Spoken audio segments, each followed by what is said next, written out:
All right, Rudyard. Thanks for coming on the show, dude. Thank you so much for having me. It's a pleasure. Your YouTube channel scared the living shit out of me. The one that really freaked me out was your recent one. I don't know how recent it was, but you basically broke down bar for bar how and why you think there's going to be a civil war in America right after or before the 2024 election. Do you still think that's true, and why do you think that's true? Every week that passes, I believe that more and more. And you posted that video like 4 months ago? I think I posted the one I've made, I'd say 6 videos on this topic. The one about why I think that the war will start within the next year, I think I posted that last April or May. And as of 2020 is when I started to think the world would have a major crisis. Or you could put it back to like 2017 when I thought the world would have a crisis. I gradually narrowed down around 2020 and I thought it would be a U.S. civil war as of like 3 years ago. But I didn't know the time frame. Over time, I came to think that it's going to happen this election. And that's something that I bet money on. And that is... And I say these things so that you know I'm not a charlatan, because a charlatan would give an incredibly vague and wide time frame. And if I'm wrong, I accept that I'm wrong. And there's a variety of reasons why I think that. And this is a topic I've put a lot of time and effort into. So do you want me to get started on that, on why I think we'll have a civil war? By the way, you're 23 years old. Yeah, I just turned 23. And you've been analyzing this shit and like devoting all of your time to studying this stuff since you were, what, like 15? Since I started the channel on my 13th birthday, and then I started analyzing whether or not the world would have a crisis when I was 16. And the reasoning for that is that I had 2 weeks of stomach pains. In the stomach pain, I felt like there was going to be a world crash. And that's why I started becoming obsessed with China's growth, because I wanted to figure out what my gut was telling me. And so I first thought China would rise to defeat America. And then I studied China. I read about, like, I'd say 15 books on the topic. Then I realized China wasn't actually a threat to America. So I went down the list. And in 2020, I figured out what I think is going to happen. And I read a book called The Great Wave by David Hackett Fisher. And it is a history of inflation over Western history. And that sounds very boring, but it's one of the best books I've read. It's actually, even so, one of the best written and most interesting books I've read, where he looks at inflation over the last 1,000 years of Western history, and you can use inflation to predict when there's a global crisis. And these happen every 250 years, with the last one being the French Revolution. Before that, the religious wars of the 17th century, which people forget, but they killed around a third of the world's population. There was the Black Death in the 1300s, which killed half of Eurasia's population. Then the fall of the Frankish Empire. And you could push these back as far as we have records. And so there's these periodic rhythmic collapses of the global order, which see plagues, plagues, war, famine, regime change, and social rupturing. And there's about 20 variables you can use to predict this. And Peter Turchin's done a lot of work on this topic. And he has narrowed it down to 3 variables which are predictive, in the same way that David Hackett Fisher before uses inflation. And those 3 variables, in his computer model from 2010, he said in the 2020s, America would have a major war, or an internal civil war, or revolution, or that stuff. And I expand that to the rest of the world, but everything we would need to see, because the way my mind works is I have multiple scenarios that run in my head. And when I look at new evidence, I think, for this new information I saw, what predictive model does this fit into? And everything that would be happening if the U.S. were to have a civil war for the last 15 years has happened. Mm-hmm.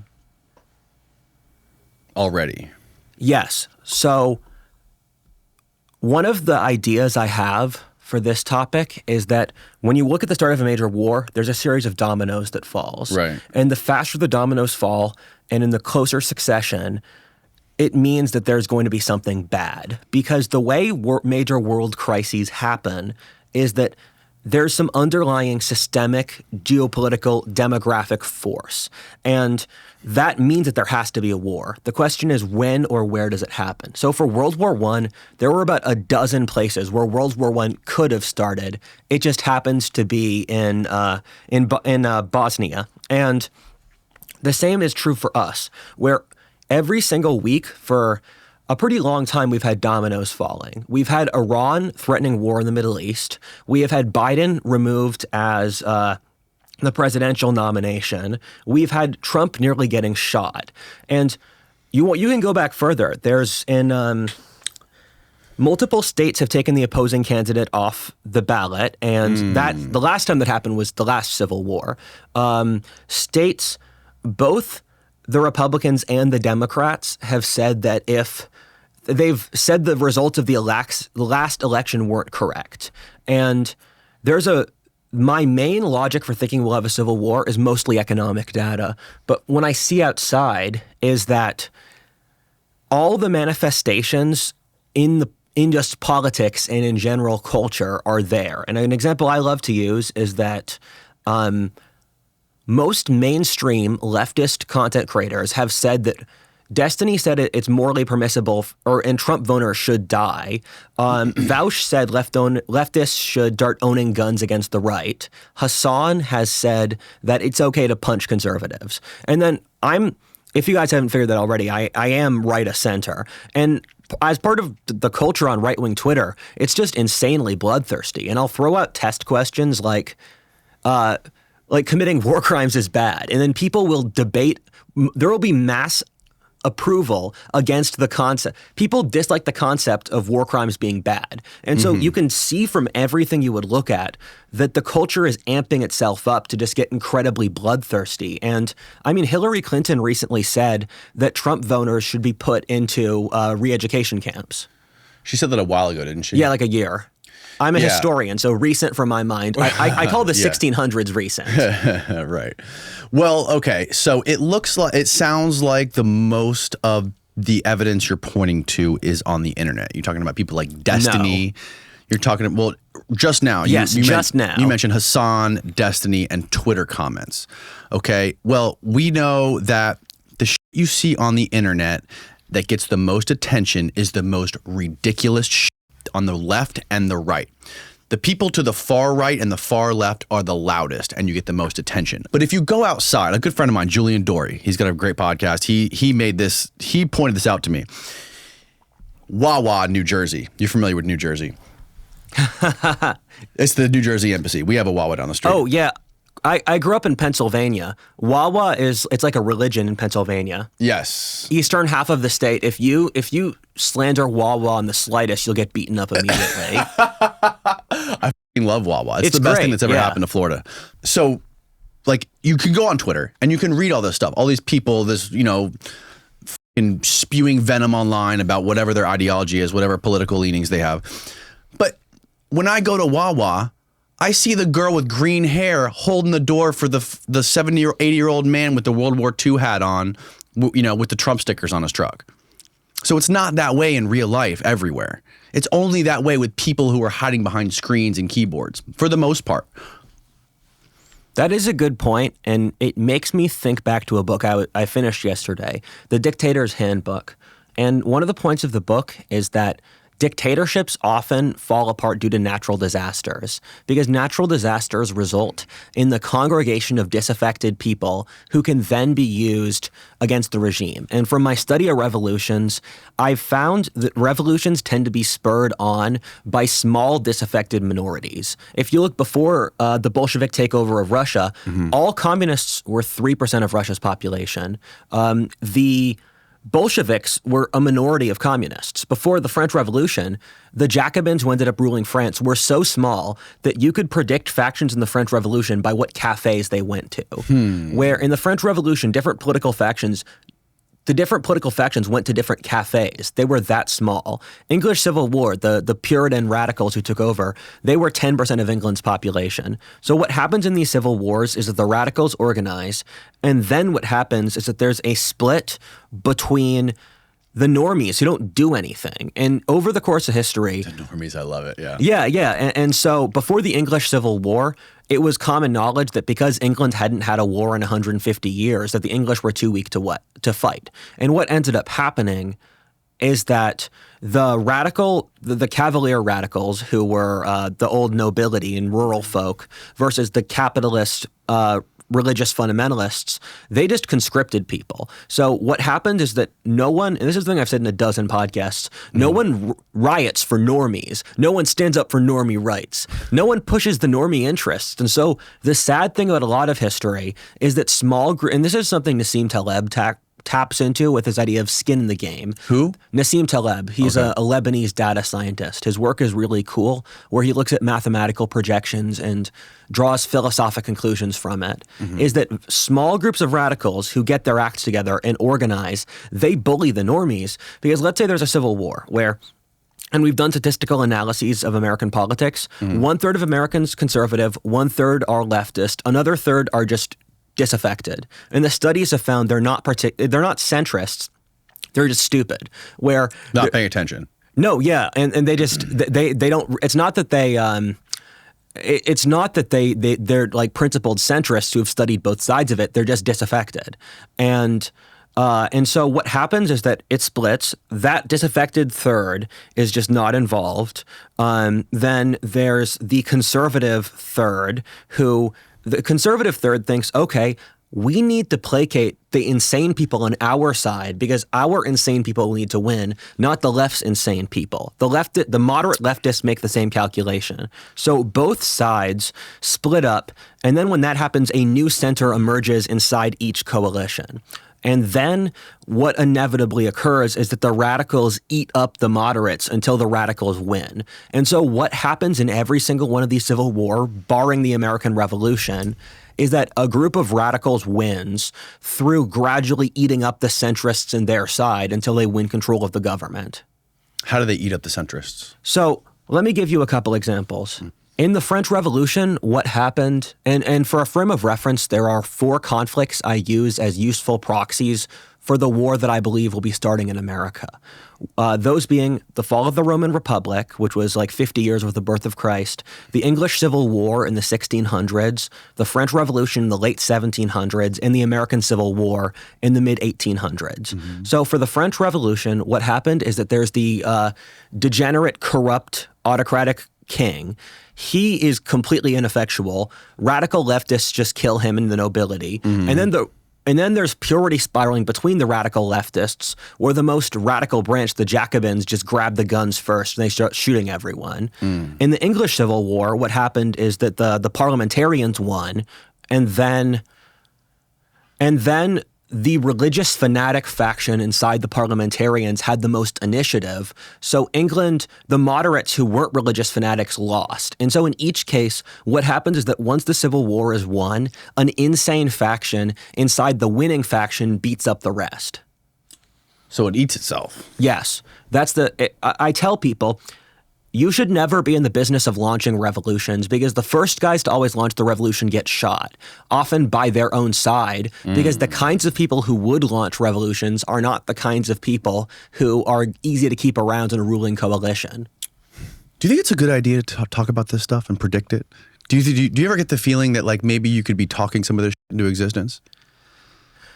Man, so I just say the truth. And once you get beyond that, the world gets too complicated. I use the truth as a benchmark because whatever the truth is right, and you should just say it. And trying to think beyond that, the world gets too complex. But I think these things have been in work for decades, where the statistical models I look at which predict this, Peter Turchin has made statistical models in 2010 that said that this would happen in the 2020s with ironclad certainty. He said, "Wow, I'm alert, Steve." Are you having pain again? No, I'm not huffing paint, Steve. Thesis sponsored the podcast, so now my brain is as tapped in as Rudyard's after chewing up a handful of espresso beans. I can read off all their natural ingredients, but it's so much prettier just to show them. Look at all this stuff. Non-GMO, vegan, gluten-free. It's all third-party tested for purity.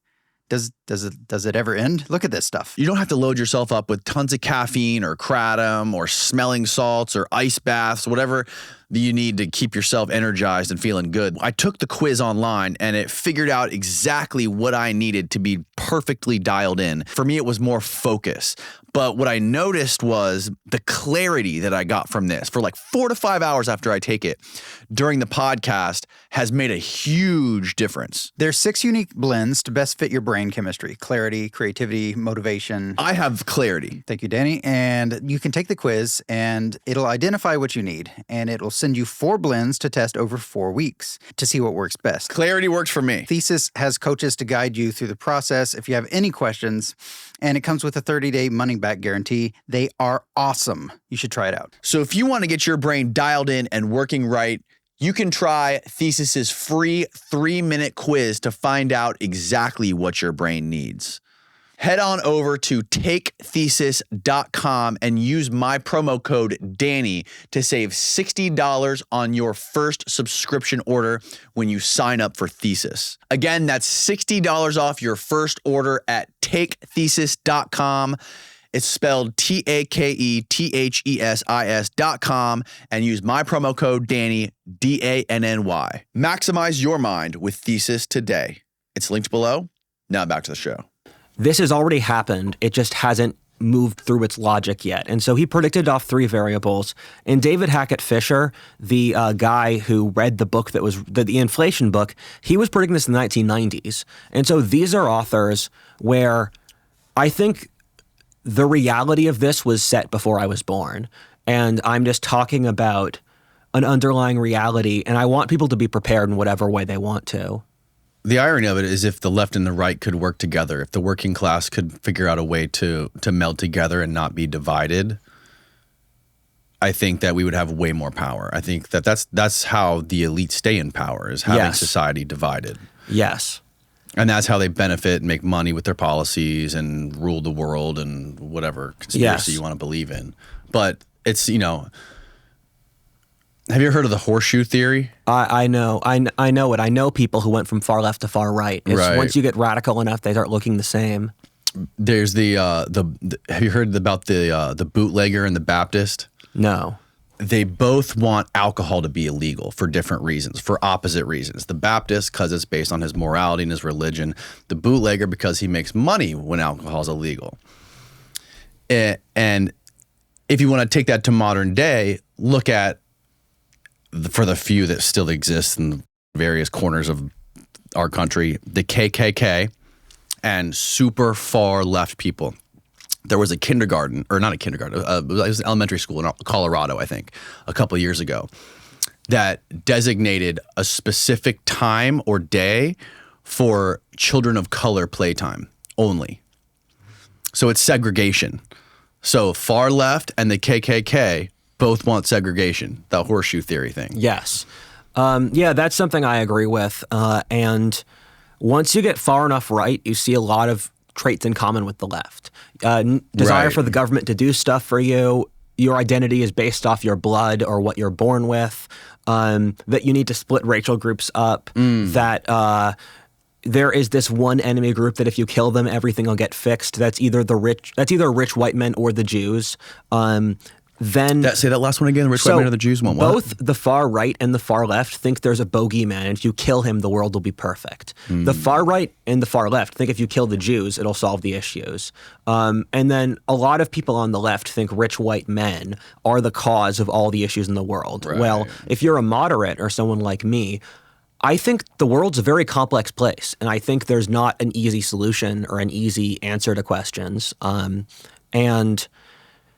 so they don't respect freedom. They're not based off a Christian value system. And so far right and the far left often have more in common with each other than they do with the moderates of their own side. And I mean, this is something where I have a different position than a lot of conservatives, but I think the last 40 years has really been the story of class warfare. I agree. I think the American upper class has done literally everything it can to push down the American lower class. And it's like feudalism, like neo-feudalism. Oh, yeah, definitely. It's horrifying. And just the World Economic Forum always shocks me because I think to myself, if you guys were doing this, you should never have said that. If you had just done this in quiet, you could have won. But the fact that you felt the need to broadcast this to everyone is just incredibly stupid. And I think they think they're so powerful that they're gloating. And from what I've seen from various ways I've looked into the American elite is that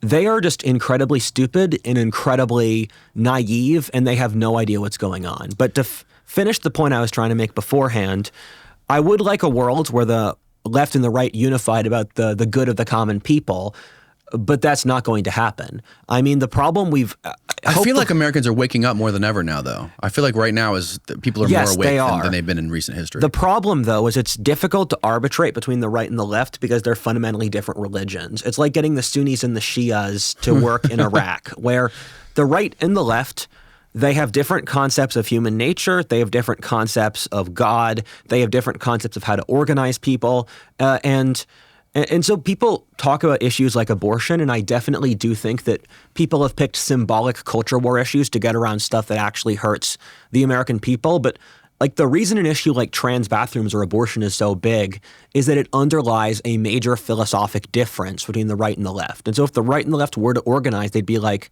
do we organize by racial quotas? Do we organize through capitalism? Do we organize? It's just they've become different religions. And so it's like saying, hey, why can't the Jews or Israelis work together? Right. Sorry, why can't the Jews or Arabs work together? Right. And if they were to get together, they would realize they have a lot more in common than not. So that would involve triangulating with a third ideology. So triangulating is a political strategy used by Bill Clinton, where let's say you have a bunch of coalitions. For Clinton example, black people, Southern whites, Irish. And so you think these people are divided. Let's find an idea that they share and unify them around that idea. And so that's what Bill Clinton would make up issues to unify different parts of his coalition who disagreed in other things. So interesting. That would be what that person would have to do to unify the American working class. The problem is that we're such a politicized society that I think that would have worked 10 years ago. I don't think it would work now. Why not? Because everything is politicized in our society. My dad partly grew up in Ireland, and in Ireland, there's stuff like a Protestant shovels with his left foot on the shovel and the Catholic shovels with his right foot in the shovel. And once you hit a certain critical mass, everything is politicized. For example, if you meet a person, it's relatively easy to know their politics within 5 seconds. How they dress, what food they choose to eat, what car they choose to drive. And I was really hoping that COVID would be a moment to unify us. No. Exact opposite. Right. I was hoping that the foreign policy issues in Israel or Ukraine would unify us. No. 10 years ago.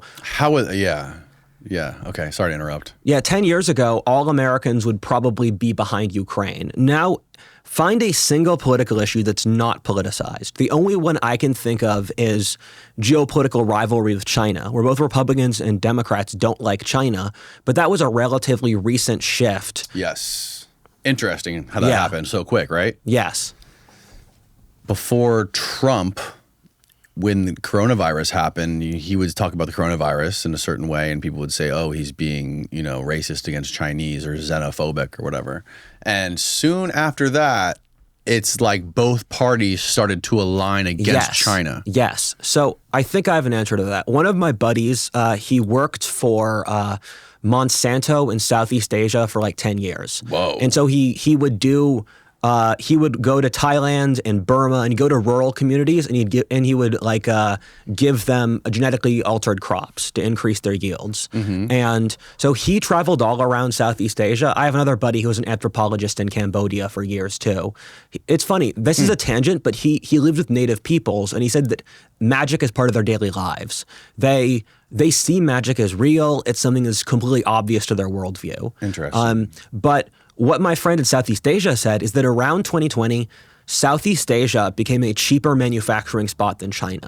And so American companies for around that point and up to now have been moving factories out of China to either Southeast Asia or to North America. So for both parties, there was a class interest thing going from we need to have factories in China to make iPhones to we're going to split iPhone production between Thailand and America. And so both parties changed when it stopped being in America's trade interests to work with China. where did I want to go? What were we talking about before we We started were talking talking about about Civil War. We were talking about the kinds of like economic stuff I look at. Oh, yeah. Bill Clinton, the triangular Yes. theory. What do you have any examples of some of the things that he did or said? I don't know for Clinton himself. I can talk about other Democrat policies, though. So Lyndon Johnson was genius at this, where he was able to get Northern Catholics and blacks. Civil rights was an issue like this, where civil rights could unify black voters with Northern voters. And it was done at the expense of Southern whites, which is why the South is no longer Democrat. But Right. Trump has done a lot. Like, it's something that I thought that was Kennedy. it was a Do you remember two-tiered thing. Do you remember the blue bomb? So Kennedy's blue bomb, where they had the preachers go to all the churches? yes, it was a two-tiered thing where the civil rights started with Kennedy and it ended with Johnson, where Johnson passed the bill itself that ended Jim Crow. But Trump is a great example of triangulation because I see all the different factions in the right, and the right has nothing that unifies it. The right has religious fundamentalists, it has monarchists, it has fascists, it has libertarians, neocons, boomercons, etc. And so the right is currently triangulated around disliking the left. So the only thing that unifies the right, and the right's willing to ignore all of the vast differences inside its coalition Yes. because it's triangulated with unity against the Common left. enemy. Yes. Let's say, it looks like Trump is going to win the next election as long as he doesn't get whacked. If he does win, that there's a possibility to reverse all this and find a way to unify. So I think there is a possibility to delay it 5 years. I think there's Delay it. You don't think it's going to be a delay. You don't think No, this is going to happen. And this is going to happen no matter what we do. I think we could delay it by up to 5 years. I don't think that's likely. And I think there's no way to stop this. We're way past this point. It's like, for the Titanic, once you see the iceberg, you're already hit. And the reason I say that is that we have lost a tremendous amount of flexibility, where we're at the point where the Republicans and the Democrats in power their incentive is to start a civil war because it's easier for them to get reelected by starting a civil war than to not have a war. Because we have become such a polarized society and we've lost strategic flexibility. And strategic flexibility is wiggle room. And as an example of this, we're such a polarized society that actually this is a great way to get into one of the important topics here. One of the biggest predictors for these kinds of conflicts is a budget issue. And so English Civil War started with a budget issue. The French War in the 1500s started with a budget issue. The French Revolution started with a budget issue. So the budget just keeps on bloating and bloating and bloating. And then what happens is that one side refuses to agree to a budget because they think to themselves, if I agree to have another concession to the left, then my people will no longer vote me in. If I start a civil war, then it'll create this sense of urgency that people will want to keep me around. And it's the same reason why every president who started a war in the last century got reelected. And Right. Sorry, I was going to say, if you look at the two presidential candidates right now, and you go deeper, figure out who's behind them. You have, on Donald Trump's side, Peter Thiel. On Kamala Harris, Joe Biden's side, you got the, what's the guy's name? The ex-CEO of Google. And those guys are very Tim close. Cook. Not Tim Cook. No, Google, not Apple. Can you find the name of the guy, the Google executive? Eric Schmidt. Eric Schmidt and Peter Thiel. Both of them very close. yes. Both of them who represent the United States in the Bilderberg Convention. And each of them being the major funder of each party. So it seems like it's more of it's a house of cards, right? It's a uniparty divided, that is, its function is to just divide the masses and keep us dumb. I've heard this argument before. I don't think America's a uniparty. I think Europe and Western Europe and Canada are uniparties. Where you look at Britain, where the Tory party is to the left politically of the most left-wing Tory voter. The Tory party in Britain is to the left of the Democrats in America. And Canada's the same way, but we would not be a uniparty if Donald Trump won. We would have had an electoral system where Donald Trump would never become the president because it's clear the Republican establishment disliked him. And it's often common before these conflicts to have the elites have shared alliances with each other. Before the U.S. Civil War, Northern industrialists didn't want there to be a war because they were dependent upon Southern cotton. Before the American Revolution, lots of the most wealthy merchants had a lot of trade ties with Britain. But then you hit a certain critical mass where it's not doable. And yeah, but what do you make of the very, very top of this pyramid? Like we're at the base of it. At the top of it, you got Eric Schmidt and Peter Thiel. And they're buddies. They're hanging around, flying around the world together. One of them's funding Trump. The other one's funding Kamala. What is that? What do you make of that? Guns matter. Money matters a lot less. Hold on. Am I getting too hot for YouTube? No, Danny, it's summer and you're recovering from a morning binge of carbs and stress crying. I recommend sugar. I don't need cream, Steve. I need Factor meals. Everybody knows that, and that's why they sponsored this show. Crush your wellness goals with me this month and get 50% off your order. If you're like me and you're too busy, can't cook, but you still want a tasty meal that's not frozen or full of preservatives, then your food Jesus has arrived. So what's so special? You can target your health with specific plans like keto, calories, or protein-rich meals. And Factor meals are never frozen, so the cell structure isn't destroyed by the freezing process and a mushy disappointment. It's like Jesus catching your diet and saying, I got you, boo. When I close my eyes, it tastes like Jesus in my mouth. Choose from 35 meals, 60 add-ons, even breakfast, shrimp filet mignon, which I suck at making, delivered right to your door and mouth ready in 2 minutes. What do you want, cereal or like a body power-up in your mouth? Make today the day you kickstart a new healthy routine with me. And shame on Steve for his disgusting junk food crunching habits on this show. So if you want to try Factor at a huge discount and support our show at the same time, head on over to factormeals.com/DannyJones50 for 50% off your first order plus 20% off your next month. Again, that's factormeals.com, factormeals.com/DANNYJONES50 to get 50% off your first box plus 20% off your next order while your subscription is still active. Factormeals.com/DannyJones50. It's linked below. Now back to the show. A man with a gun negates a man with money. And so once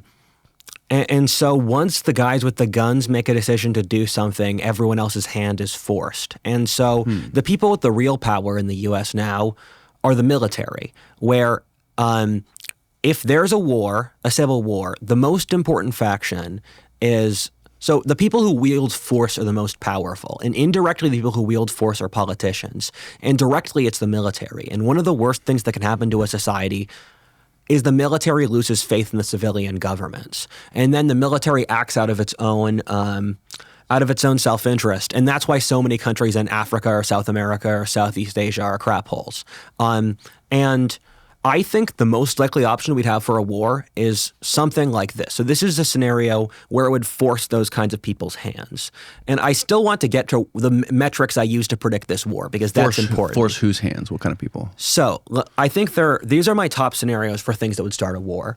The first is an election issue where both sides have said that they did not respect the results of the election they lost. Mm-hmm. That's going to continue this time. What happens is, let's say Kamala Harris. Kamala Harris loses this election. I heard a Democrat senator just say that if they lose the election, they'll find some technicality to throw away the votes, which is insane. Who said this? Let me pull up my phone. Steve could probably Google it. No, I have it on my... Was it a Democratic senator? Yes. I texted a friend about this yesterday. It is Jamie Raskin. Google Jamie Raskin throwaway votes. He said they'd go after the 14th Amendment. I might be misunderstanding it, so hold me accountable if I'm wrong, guys. But I still stand by the sentiment. And so first thing, election issues. Neither side... Can you find a video? Is it on video? There's a video. There you go. Disqualifying Trump. That's Facebook though. Fuck. Man, screw Facebook. Try that one right there. Raskin closing. No, that's 3 years ago. Just go to the Facebook one. Fuck it. So this is another dystopian thing where Google is massively controlling search results. Oh, yeah. And I think I'm being shadow banned. But Really? yes. Your videos are fucking huge on YouTube. Thank you. They're not doing as well as they used to. And I mean, I still feel blessed to have the channel, but I know what the algorithm looks like. And so if the algorithm operates at a certain angle, then if the algorithm operates at a certain angle, I assume it continues growth at a certain rate. That's stopped. Remember Rich Men North of Richmond? Mm-mm. It was a country song about how being a normal working class American today is hell. And it got 70 million views, and it sparked a discussion. I don't think the technocracy wants there to be viral conservative hits. And YouTube's pretty good to me. All my videos are monetized now. We have an ambassador with YouTube. I have no complaints about YouTube itself, but I definitely think the mother company, Google, is messing with results. And yeah, I saw Elon tweeted the other day that you Yes. couldn't, if you search for Donald Trump, it pulls up Donald Duck. But then I tried it and it worked. It pulled up Donald Trump. So what I've seen with this is that I looked up the day of Trump's assassination. Was Trump assassinated? Nothing comes up first page. I had to go to Fox News. A week ago, I did the same thing. It's the same issue. There have been videos that have gotten millions of views, which, for example, the Columbia protest. That was the Columbia protest, Columbia, New York City, not Columbia, South America. The Columbia protest is one of the scariest videos I've seen in my life. And it had millions of views. I can't find it. The guy who lit himself on fire in New York City. Oh, yeah, His I saw confession. that. You can't find that confession anywhere anymore. What was his confession? So it was basically communist stuff saying, I'm doing this for the revolution. So I have two buddies where I will text them and I'll send it to you after the show. Send me what? His Jake, Communist Manifesto? No, the 14th Amendment thing. Oh, gotcha. Okay. Steve, you can't find it anywhere? Do you remember what website it was? I saw it on X.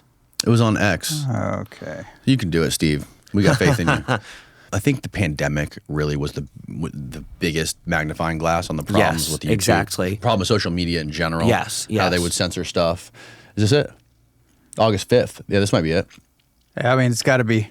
Jamie, you're asking is correct. Section 3 of the 14th Amendment could not be more clear. Click on the video. Click on it. Can slip away from you very quickly. And the greatest example going on right now before our very eyes is Section 3 of the 14th Amendment, which they're just disappearing with a magic wand, as if it doesn't exist, even though it could not be clearer what it's stating. And so, they want to kick it to Congress, so it's going to be up to us on January 6, 2025, to tell the rampaging Trump mobs that he's disqualified. And then we need bodyguards for everybody in Civil War conditions, all because the 9 justices, not all of them, but these justices who have not many cases to look at every year, not that much work to do, a huge staff, great protection, simply do not want to do their job and interpret what the great 14th Amendment means. And I'm glad that Sherilyn's creating her new center so we can bring that. Is that what you watched? Yes. Okay. No, I watched a different video Got of the guy himself talking about. So this is a video commenting on another Democratic politician saying that they would do it. So it's the same topic, different video. Got it. The fact that we can't find the original video though is Orwellian. That should be a statement in of itself. But we were talking about the things that could trigger a war like this. So I said the number one thing is an election issue. Because when you look at these kinds of wars, the thing that causes it is the one side asks another side for a concession and they refuse. And a nation is often like a marriage where there's a marriage between the right and the left. And in a good marriage, they call it the bird method, where if your spouse says, hey, look at that cute bird outside, and then the other person is interested in the bird, that's one of the best predictors for if you have a healthy marriage, because it signifies that the other person is willing to care about the little sacrifices of the other person. And we are way past this point in our marriage. And Ryan Long's got a really funny skit about if American politics was a marriage, and it's just completely dysfunctional. And so one time that happens is elections, because that requires one side to hand over power to the other. The second time is with budget crises. And oh, yes, that's what we're talking about, budget. if an election wasn't in play, I would say it's a budget crisis as the top predictor. But there's an election that's so close, I think that nudges it out for the top result. So it took us 250 years to reach the amount of debt we had in 2014. We have doubled that debt since. And that's something where we have more debt than the entire total GDP of the country. And that's horrifying. And this is one of those things where it's just, this is one of those things that we really, really need to talk about as a society, but we don't. And it's, in my mind, there are about 5 different things that we really need to talk about as a society, and we don't, and that they're going to kill us. The budget's one of them, where this is the era of the most money printing ever in history, and no one notices. And that's actually one of the biggest predictors of these kinds of crises, because once the government prints money like this, it means they're desperate. So election issue, budget issue. Third is foreign war. And so let's say if there's a war with Iran, and let's say the deep state wants young American men to fight for a war for Iran. That's not going to happen. We've ruined the patriotism. So a war like that is another great predictor. And then beyond that, it would be... Well, the war with Iran, the Iran thing's interesting. Yes. Because it's really Israel and Iran, but we're getting dragged into, we're sending, which I don't disagree with sending battleships, because that's deterrence. However, it's interesting that they're not retaliating to any of these, the killing of the political leader of Hamas, and I think he was a field commander of Hezbollah, in Lebanon, and either they're waiting for a strategic retaliation, could be 6 weeks, could be 6 years from now, or Russia and China went to them and said, hey, let's play it even keel. Let's be the sane ones here. When Israel looks like the unhinged, maniacal fucking rocket, people lobbing rockets into Iran, if you guys play it cool, then we can make the Western world look like psychos. I put an 80% shot there's no war with Iran. I think it's high chance it doesn't happen. And the U.S.'s Middle Eastern foreign policy is probably something we shouldn't have. It's a remnant of when we were dependent on the Middle East's oil. And now the U.S. no longer is. We're one of the biggest oil exporters in the world. And so there's no real strategic reason to be involved in the Middle East. America, in my opinion, I used to be more interventionist. Now I'm pretty isolationist because I just don't think we can afford to do that with our internal issues. And it's bureaucratic politics often get captured by weird special interest groups where the people who are involved in the Middle East, like the various defense contractors, the local governments, they all have a vested interest for America to stay in the Middle East at the expense of America as a country. And the way Iran works is that they are pretty desperate as a government. They're not in a good place, and their population hates Israel. So they get propaganda boosts by just hating on Israel and threatening war, but they're not actually incentivized to start a war because they're not. It's a lot of show to make the regime look strong, but I don't think they're actually in a place where it makes sense for them to do so, because they're a very disliked regime. If they're arming young men to fight another country, they're really arming young men to rebel against their own government. And so foreign war is number 3. Number 4 is black swan event. And a black swan event is another Nassim Taleb term for random historic event no one can predict. So COVID's a black swan. It just hit us. And I know authors who predicted that there's a very smart author who actually predicted that we would have a coronavirus pandemic in like over the 21st century. But when was that published? 90s. It's Vaclav Smil. And he said coronavirus? Yes, he said that some kind of coronavirus, because he was looking at SARS. Or no, it can't be 1990s. It has to be early 2000s. He said there's a pretty high chance that SARS shows up in a new form, and that's what coronavirus was. Yep. And because if you look at history, if you want to look at a century, the bet that there will be a major war and a plague it's close to 100%. For each century, the chances that you won't have a major war or a major plague, they're very low. You shouldn't bet money on that. And so Black Swan, the events in Britain are fascinating, and they're really one of those domino things where In Britain, you see a bunch of dominoes falling very quickly. How closely have you followed the British riots? Not very closely. Okay, they're one of the most interesting political events recently, and I'd recommend... Can you break it down for me so I'm a little bit... I was going to do that. Okay, cool. And if you guys are interested, you should watch my friends at the Lotus Eater podcast. They're basically the British Daily Wire. I don't know if that's an insult or a compliment. And so they have like a 7-part series on the British riots. And they do a great job of breaking it down. But so what happened is that, as I'm sure a lot of you know, Britain has been taking a lot of immigration, and statistically, the vast majority of British people don't want said immigration, right. But the British Uniparty does. And so the Conservatives won this huge victory in Britain, one of the largest in British history. And guess what? The Conservatives then imported in the most immigrants of any regime in British history by a significant margin. Why? Because Britain for its whole history has been run by this tiny aristocracy, this tiny elite. It used to be the nobility, then the rich, and now it's the managerial globalists. Okay. And I think they're partly crazy, and I can explain that if you like. I think they're partly crazy, and I also think that they also hate the British people, and they want to replace them. I think it's legitimately one of those things. They want a cheap labor force and a docile population so that they can.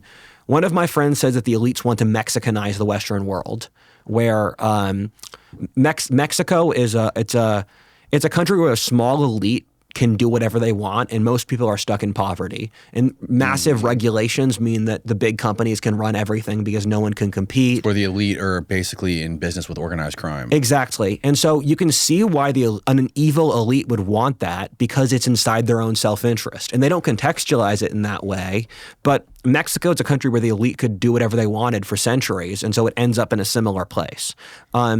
And so I think you think they want that there? So they claim to want the world. So look at the World Economic Forum is fascinating, and I think the elites want it here too. The World Economic Forum is fascinating because in itself, it's not a powerful organization, but it's a good weather vane for what powerful people do think, where like Biden, the guy who runs the World Economic Forum, Klaus Schwab, he had a speech with Biden where he said China is a great model for the Western world.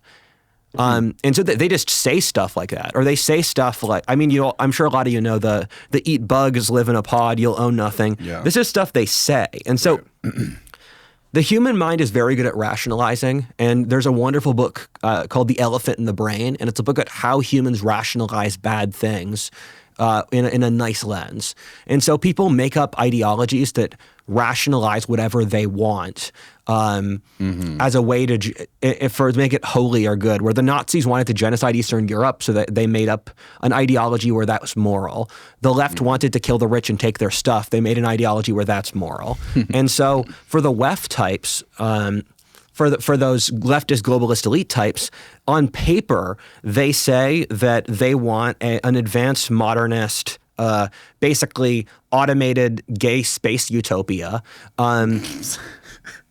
Yeah, I mean, it's basically true. There's a term called gay space communism.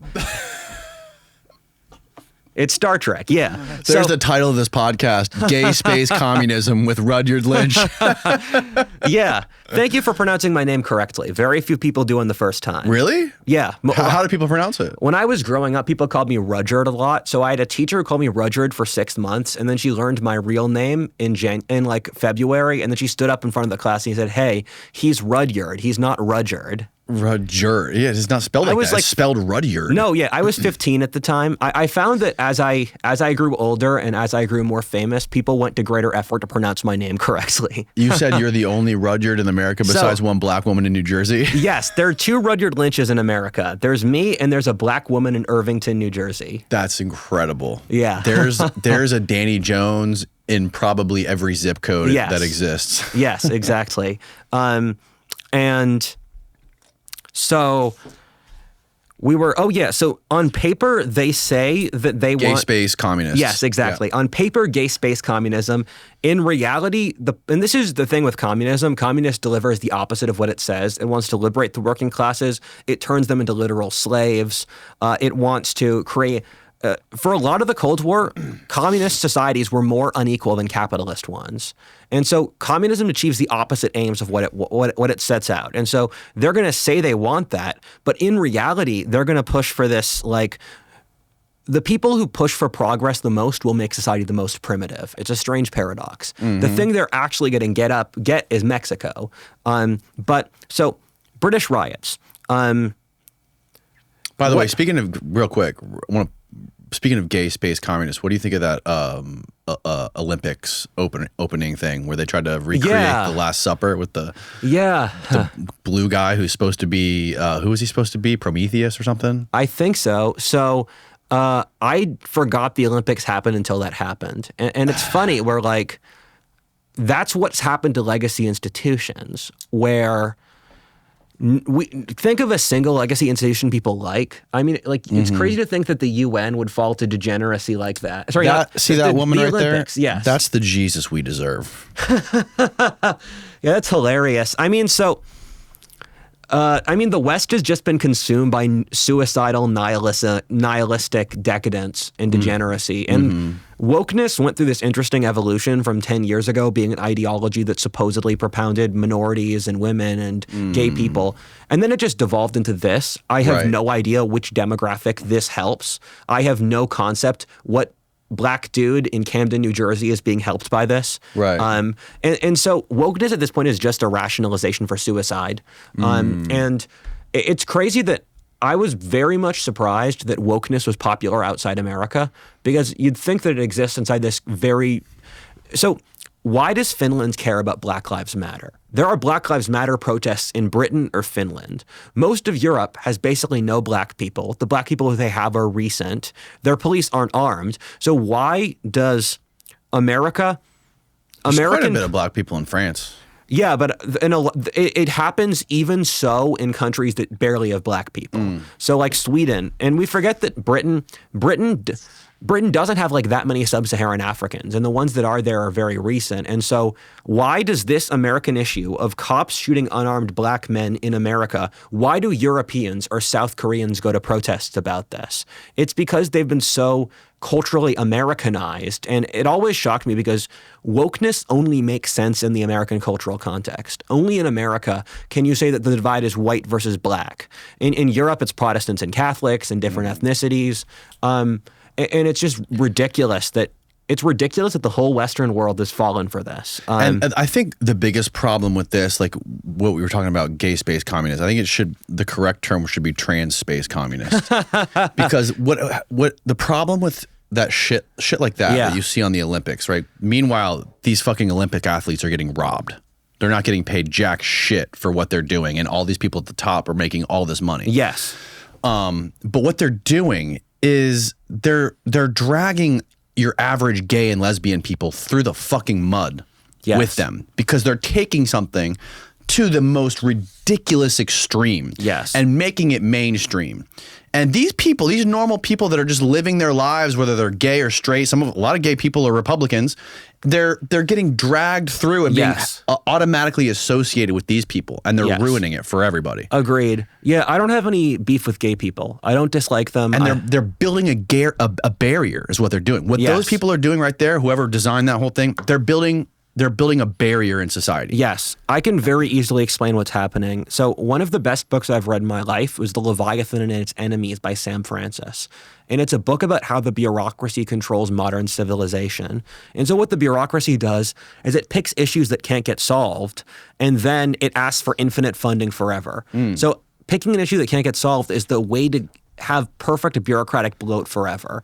And so poverty in Africa, black ghetto communities, the hysteria of Karens, these are never going to get solved. 20-year Afghan wars. Exactly.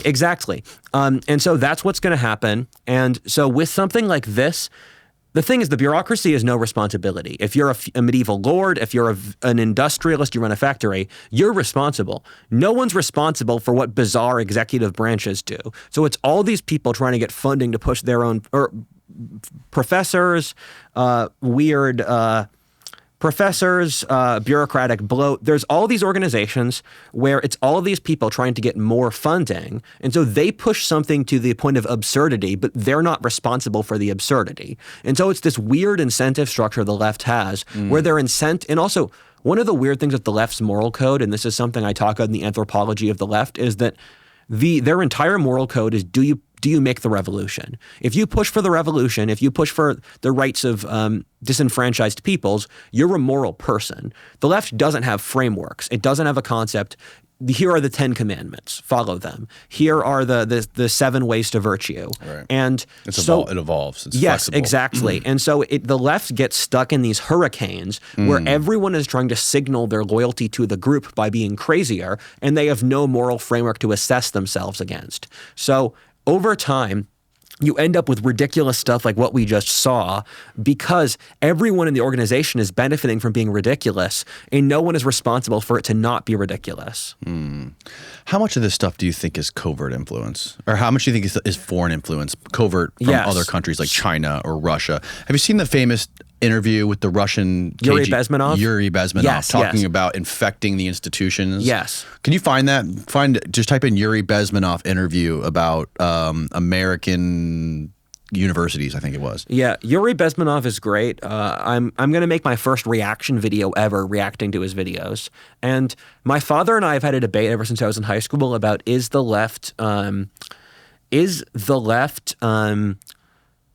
is it driven by a cabal or a vortex? Is the left this grassroots populist force driven by like people on Twitter, or is it this secret cabal like the World Economic Forum? And the answer I've gradually come to is it's a combination. And so this is something Sam Francis also says. The second one, Steve, the 2.6 million views.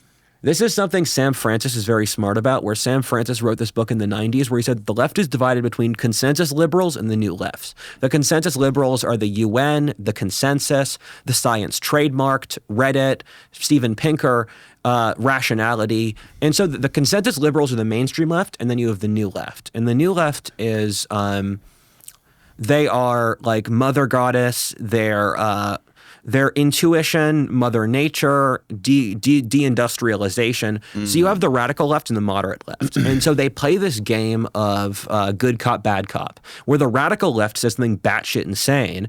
The moderate left says, hey, everyone else, to stop that insane thing, you should give us a tiny step for progress. And so the radical left and the moderate left play this game where the radical left say something crazy, then they move the Overton window, and then after that, the consensus liberal makes one step ahead. And so the cabal is the consensus left, and then the vortex is the radical left. And so I think the left is a combination of a lot of things. Since COVID, I think it's become more cabal. I think the left was more grassroots in like 2014, and then it became more like elite management. And I think so. I know a lot of Yuri Bezmenov. I've watched all his videos because I've been wanting to make a video researching him. And the scary thing about Bezmenov, and I'll explain a little bit for your audience, is that he was a Soviet expert who, and this was made in the 80s, where his job was to weaken foreign countries, where the communists, like 70% of their intelligence budget went to hurting the culture of other countries, not for spies or blowing up bridges or that stuff. And they had it down to a science, and it's all stuff that's literally happened, where they make people not trust their neighbors, make sure that the biggest thing he talks about is weakening religion.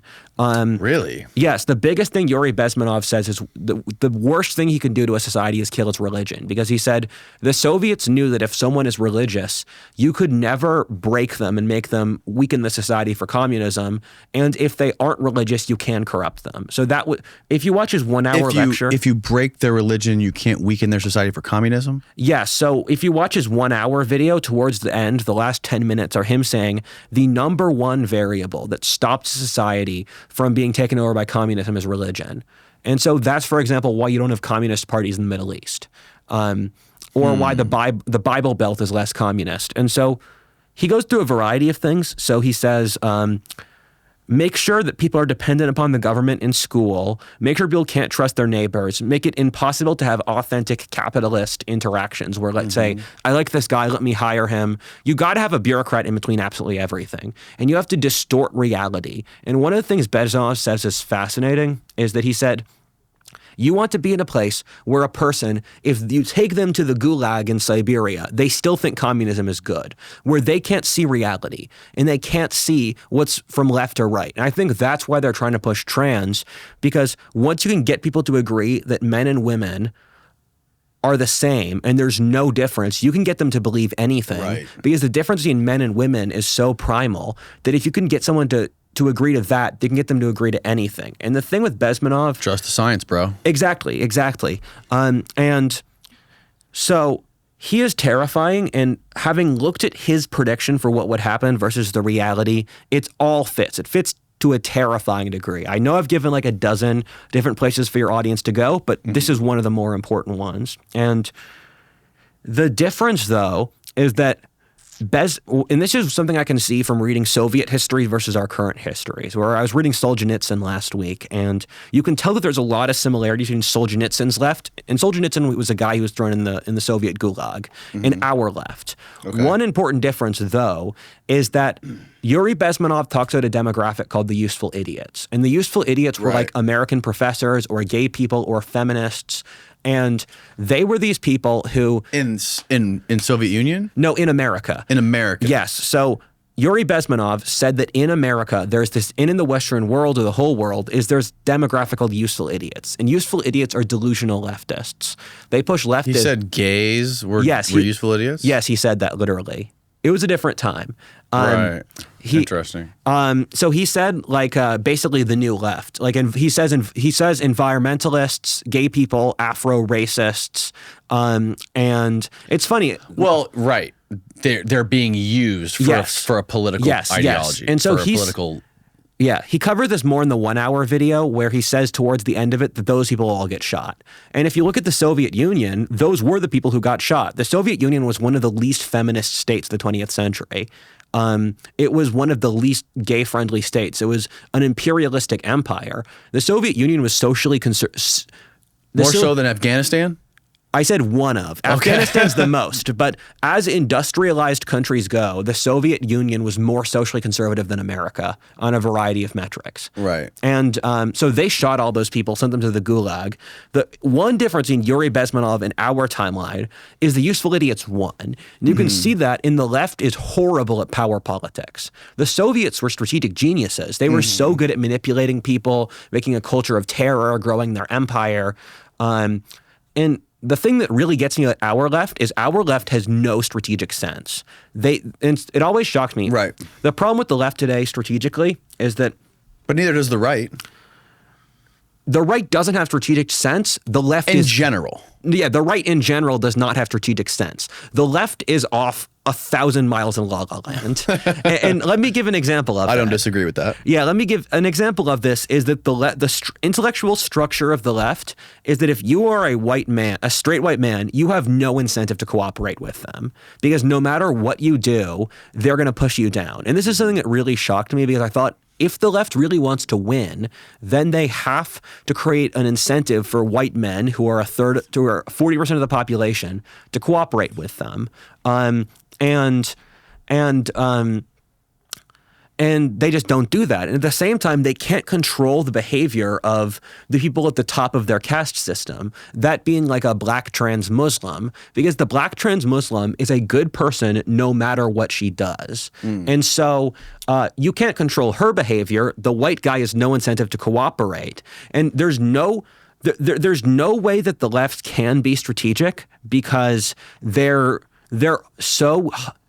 It's an ideology where hunting is morally bad, let alone fighting war. So the left has done the left has no concept. Working out makes you a right-wing person. Exactly. So it's a culture that hates strength. It's a culture that hates toughness, masculinity. And you think, if you guys actually wanted to win the game. If we're in a kinetic war, that's not a good plan. Exactly. Which is why I've said multiple times that the left would lose a war with the right. And Right. Right. Well, depending, right, isn't the military a huge Let me determining? get to this.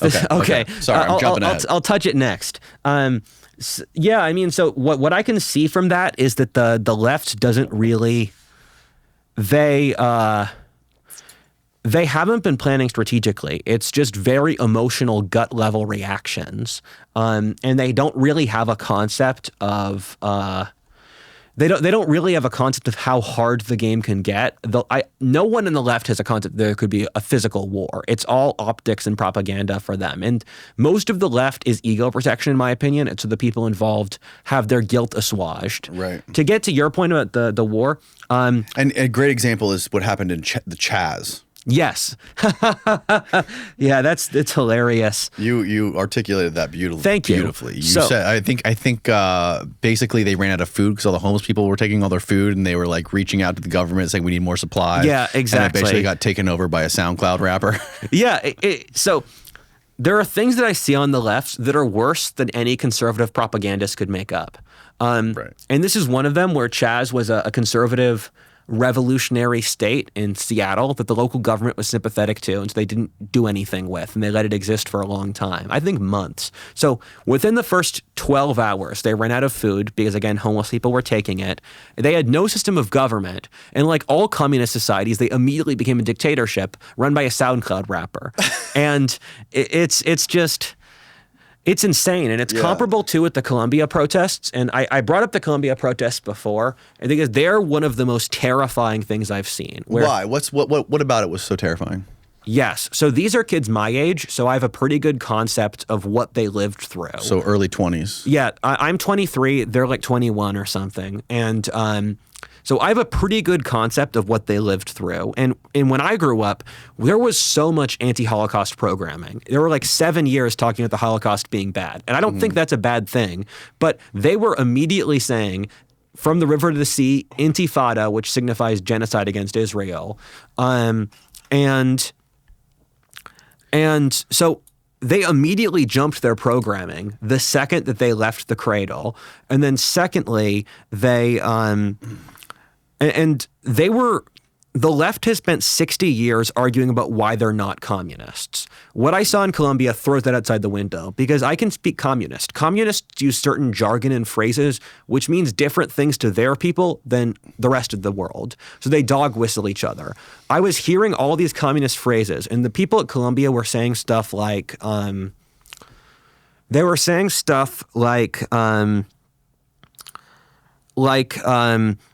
we must destroy the imperial core, and you must always have the revolution in your hearts, and we are all revolutionaries foremost. They were talking like communists, and they secured a sacred space where if you weren't a communist, you weren't allowed to go. They were marching in ranks. They were chanting words together. They were acting like a cult. And I saw this videotape of this girl talking about the Israel conflict. How many of those kids do you think were feds? They're so stupid. I think a handful, and I think the rest are just sheep. And I saw this girl, and I think Israel's a complex issue where I'm open to a bunch of different perspectives on this, but she said, if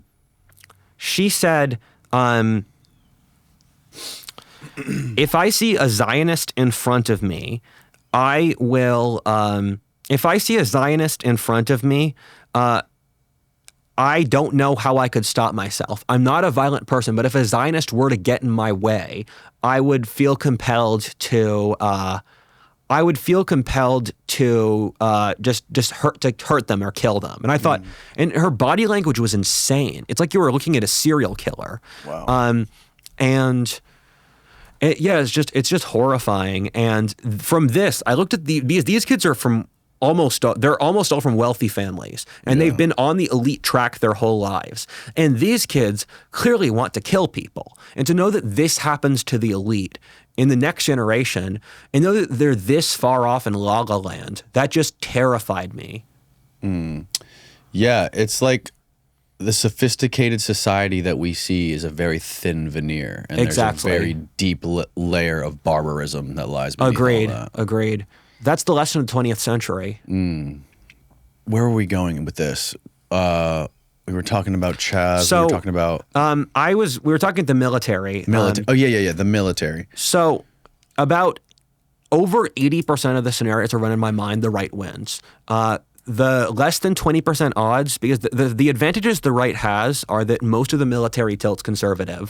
But the military would have to break away from the state. Yes. So I don't know how the war starts, and it could have started with a bullet hitting Trump's head. Yes, definitely. That was one of the trigger points that didn't. Trigger points. One of the trigger points that didn't happen. and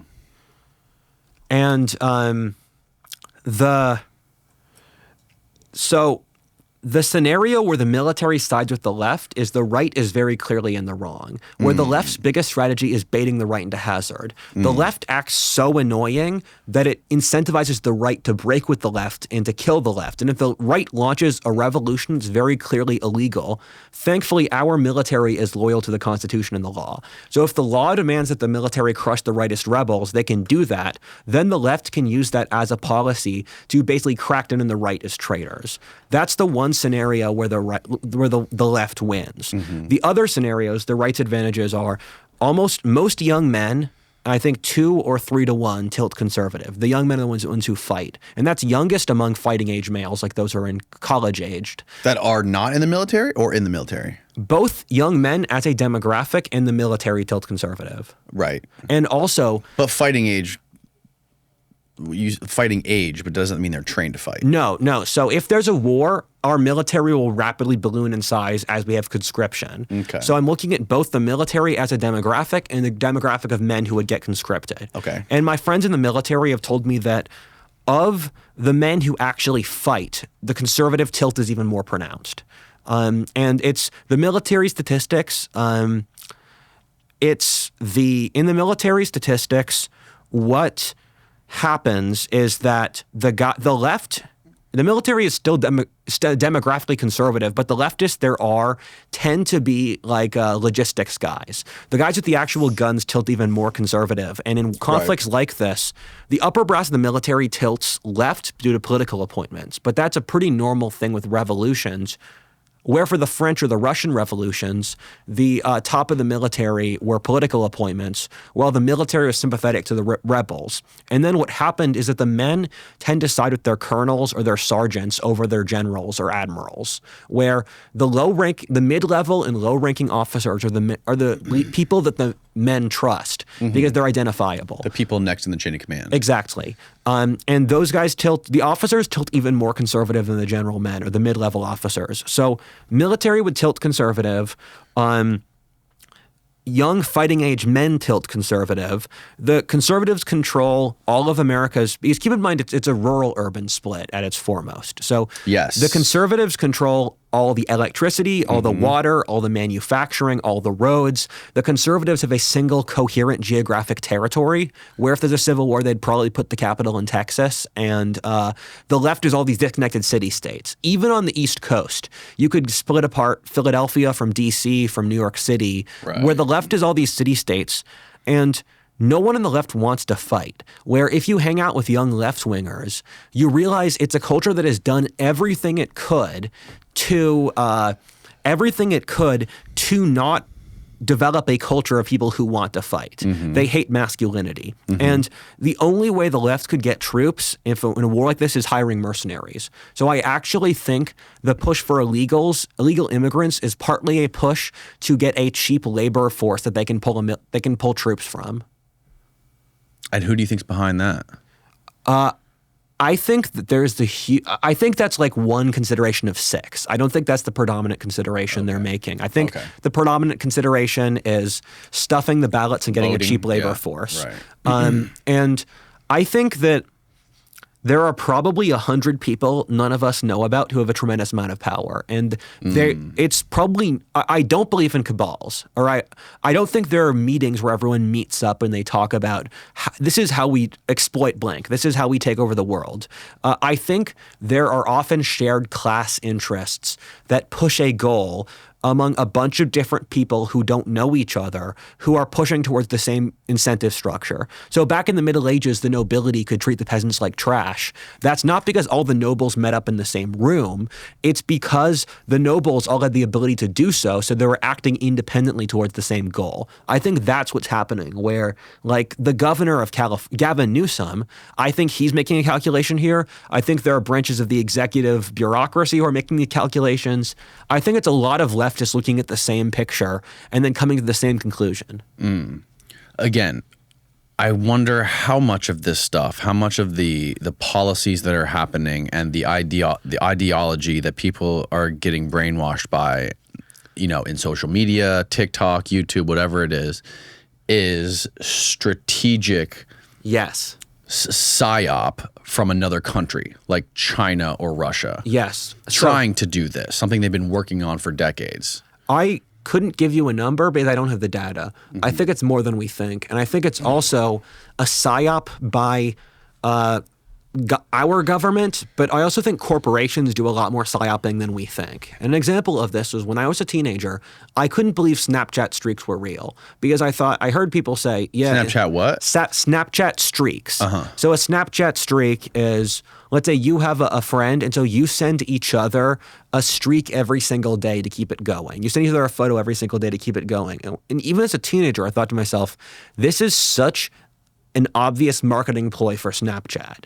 Like, I thought whoever developed this is a genius. And then no one else saw that as a teenager. And I'm like, how do you not see that? And so I think there's a lot of that going on. And Kamala is the easiest example where no one likes Kamala. If you polled Democrat voters, I think very, very few of them want Kamala. It's amazing how many of them online you see supporting Kamala. Exactly. It's really interesting. So, and then you read, here's something I noticed recently. Yeah. About a month ago, you could see a post on Instagram about Kamala or Biden or whatever, a mainstream media like Vice publishing something about Biden or Kamala, or something shitty about Trump. And you could read the comments of those things. And the comments were just like, basically like, you guys are idiots. Yes. Like, nobody was in the comments, for what it's worth, was agreeing with that post. They were saying like, you know, how the fuck could you say this? You guys are, you know, whatever. You know, huge corporation. Who's the guy who owns all the media companies? Rupert Murdoch. Yeah. Leaning more right than left. Now, in the last few weeks, in the last month or so, I'm reading comments on Instagram where an overwhelming amount of the comments are like pro Kamala, pro Biden. And it seems like that happened, like a flick of a switch happened. What you're seeing is what I'm seeing. That same thing scares me, where no one supported Kamala before. Now it's this giant astroturfed control, and it's this giant astroturfed narrative. And for those that don't know, astroturf is a cool word for when an organization tries to artificially create like a ground up movement, a populist movement. And so I was seeing all the Kamala TikTok dances because like I know a lot of girls in the demographic that would be doing this, and I know that they don't give a damn about Kamala. They like Michelle Obama, they like I don't know, like various other leftists, but not Kamala. And there's evidence that come out that they're paying content creators to put out pro Kamala messages, and I have no doubt of that. And the whole how immediately the Kamala branding is terrible, and how immediately the weird brand came out and the Kamala brat brand. So there are two memes that came out at Kamala in the last week. Both memes are stupid, basically saying Kamala saying JD Vance is weird, and saying that Kamala is part of Brat Girl Summer, and those are just terrible. And I think the algorithms are controlling this more than any of us believe. And they're pushing these kinds of narratives. And I think, I mean, if you look back in the mid 20th century where, you know, the top feminist was paid for by the CIA, Gloria Steinem. I didn't know the that. feminist movement was paid by the CIA. Then a lot of governments around the world were paid for by the CIA. Then the entire modern art movement was made by the CIA. What? They paid off all the artists of the modernist art movement because it was a way to show that capitalist culture was creative. If you look it up, like Andy Warhol, all of those artists were paid for by the CIA. Can you find something about that, Steve? Yeah, this is public information. Look up Gloria Steinem CIA, Andy Warhol CIA. And so they were doing all of that stuff. The top anthropologist of the 60s, Margaret Mead, she was paid for by the CIA. All the news stations were controlled by the CIA. This is all stuff the CIA has publicly released. This isn't a conspiracy theory. This is stuff they've released that they've done. So if that was happening in the 60s, what are they doing now? This is Googling Andy Warhol CIA. Yeah, Andy Warhol CIA. Who are Did the CIA fund modern art? Artists backed by CIA was created in 1947 and began funding the U.S. and funding and using modern art as Cold War weapon. It focused on the works of Jackson Pollock, Robert Motherwell, William de Kooning, and Mark to gather intelligence about the Soviet enemy. I might be wrong on Andy Warhol, but they named literally every other modern artist. Click on this. The next one. Did CIA fund modern art? Oh shit. No, that's wrong. Then the other thing is Gloria Steinem. Though it appeared to be an autonomous association of artists, musicians, and writers, it was a fact a CIA-funded project to propagate the virtues of Western democratic culture. The CCF operated for 17 years and at its peak had offices in 35 countries, employed dozens of personnel. All right, let's see. Gloria Steinem. Margaret Mead. CIA connection right there. Yes, she was the biggest feminist of the 20th century, of like that time period. Yeah. Wow. Same thing. Margaret Mead ruined the field of anthropology. She was funded by the CIA. She ruined the field of Yes. anthropology. So- What was the goal behind that? From like let's say 1960 until 2010, the field of anthropology went full retard, where they believed stuff like tribal peoples were feminist. They believed that tribal peoples were peaceful. They had sexual liberation. That they were just these tropical paradises, and it plays into the left's intellectual narrative that human nature is naturally good, and then conservatives and social values corrupt good human nature. So that's what the field of anthropology believed for 1960 to 2010. And then the evidence has come out to be the exact opposite. If you study tribal peoples, most of them have a male death rate in war of 20 to 40% every generation. Women, some tribes treat women good. None of them are feminist. Some of them treat them very badly. They're not equal like tribal paradises. And so Margaret Mead went to Samoa and she wrote about how the local Samoans had a culture of free love. And then the thing is, the local Samoans, they were playing a prank on her. In Samoan culture, if a young woman sleeps with a man before she's married, she will be beaten to death by clubs. And upon a woman's marriage, her vulva is publicly checked by everyone in the tribe to see that she's still a virgin. So the culture is the exact, and this is the thing we do since the 19th century. And the CIA was, because the U.S. government has been run by people who have had at least a slight left bias since the World War I. And so they were doing all these things that say, if we can change the field of anthropology, we can push social values that make sure the U.S. government has more power. Because if you think human nature is good and naturally perfectible, then you think the government should do social engineering, and that's what the government wants because social engineering gives them more power. Whoa. Yeah. And it's one of the best books I've read is War Before Civilization by Lawrence Keeley. And it's a study of every single tribal group in the world to show that every tribal group has war. And it breaks the myth that tribal peoples were peaceful that predominated from 1960 to 20. I call it the blue pill era. Other parts of the blue pill era are that men and women are the same. Genetics has no effect. That we're all blank slates. No one thinks that genetics has no effect on people anymore. We know genetics influences how fast you drive, what political party you vote for, are you religious, do you listen to music? And I've read 4 books written by socialists that say this. No one in the sciences thinks that genetics doesn't affect your life anymore, but this was something that academia covered up over the blue pill era. Yeah, that's crazy. I've never heard that before. So this is something because more so than history, the only field even more so than history, the field that I know the most about is anthropology. And I was saying that before we started the show again, that over the blue pill era, which is what I call 1960 to 2010, the degree to which the field of anthropology lied about the human condition, it's one of the worst things in human history. And I don't say that lightly, where it lied across a vector of things and it just completely fucked up the data, where, for example, they said that humans are inherently peaceful. They said that there are no genetic differences between people. They said that most societies are egalitarian and feminist.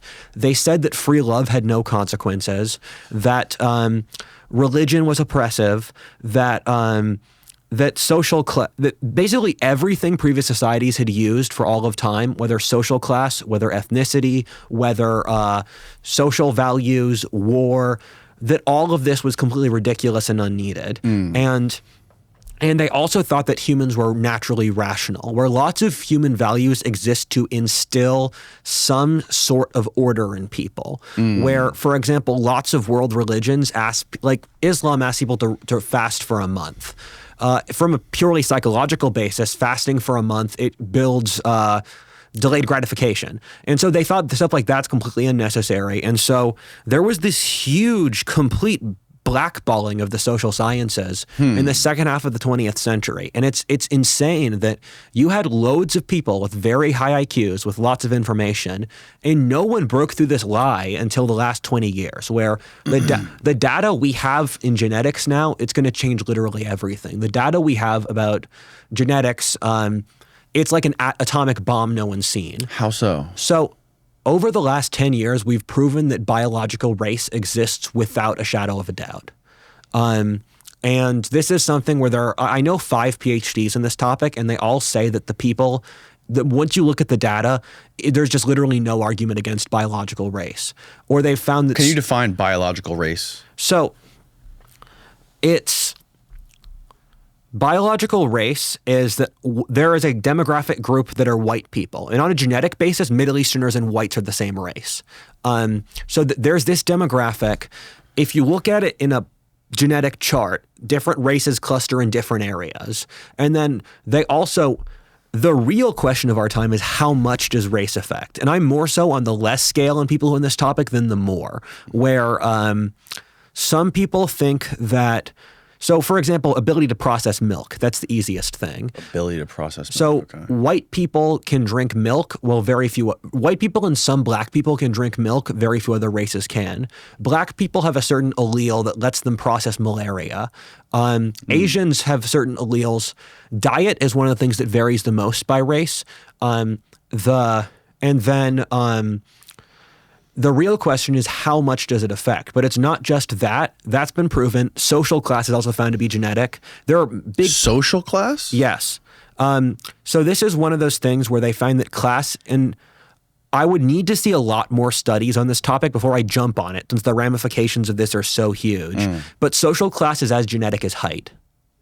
So they go through family lines over history, and so certain like people, if you drop a rich person and a poor person, 100 in a random country and they own nothing, you will see people end up in similar social classes. And this is one of those, with all these results, I'm scared at how they're applied, because the second people think race, sex, gender are biologically innate, people will take it too far. But this is something that's been proven, and something I really, really want to stress is that even on an individual basis, the genetic differences are huge. So how fast you drive is genetic.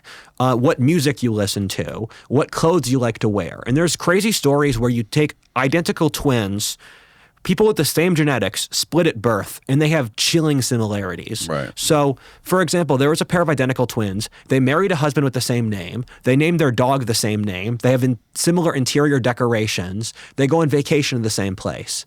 And so these are people, same genetics, split up at birth.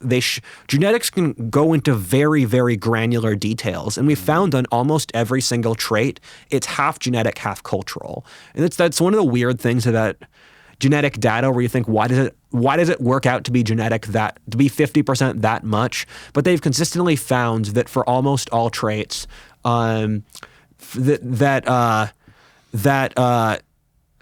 genetics drives around half of it. So this is one of those things that's very politicized, where you have people who basically... So she's a physical anthropologist. She's not a geneticist. And so anthropology is not a hard data science field where they're not actually looking at... So what the argument she's making here is that you can't find people who are pure of any given race, where race tends to be a gradient. Right. Where, for example, if you want to look at there's these scatter charts. White people cluster in a certain area, Indians in another area, Asians in another, but like Pakistanis are a gradient between white and Indian. And the people who work in this field, Razib Khan, I know him personally. He's the biggest person who studied this field. Kierkegaard has also studied this field. Edward Dutton has. There's a bunch of authors where... the problem with anthropology today is that it's all literary games. So these people say that race is a social construct, and because this is how the left uses logic. The sun is a social construct because different societies have different ideas about the sun. Thus, you can change a social construct, thus it doesn't exist. So we have social ideas around gender, thus gender is a social construct, thus we can change people's genders. The left's underlying philosophy, and so I've taken a course in gender studies. I've read books about leftist philosophy. This is what the left literally says they believe. They say that they believe that the elites can control reality because they say that everything's a social construct. So if you want to change reality, just change how people think about it. And that's just insane.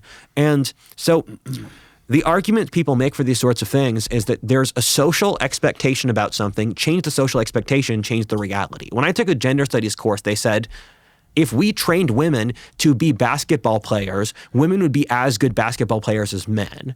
That's literally something, I read this in high school, and that was in a textbook. That's insane.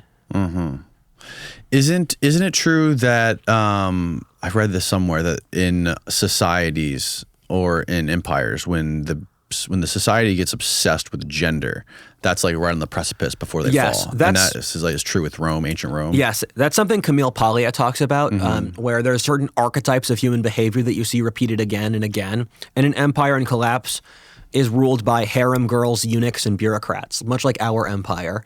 The harem girls are the pop stars, the eunuchs are transgender, and the bureaucrats are like the executive department. Yeah, and there was eunuchs and transgenders all over ancient Rome and ancient Greece. Exactly. That's some pretty impressive historic knowledge. Where like Caligula would have guys cut off their dicks, then he'd sleep with them. And how much have you studied ancient Rome and ancient Greece? Like I'm talking like classical period. So I know a lot about it. You could ask me about any part of it, and I could give you an answer.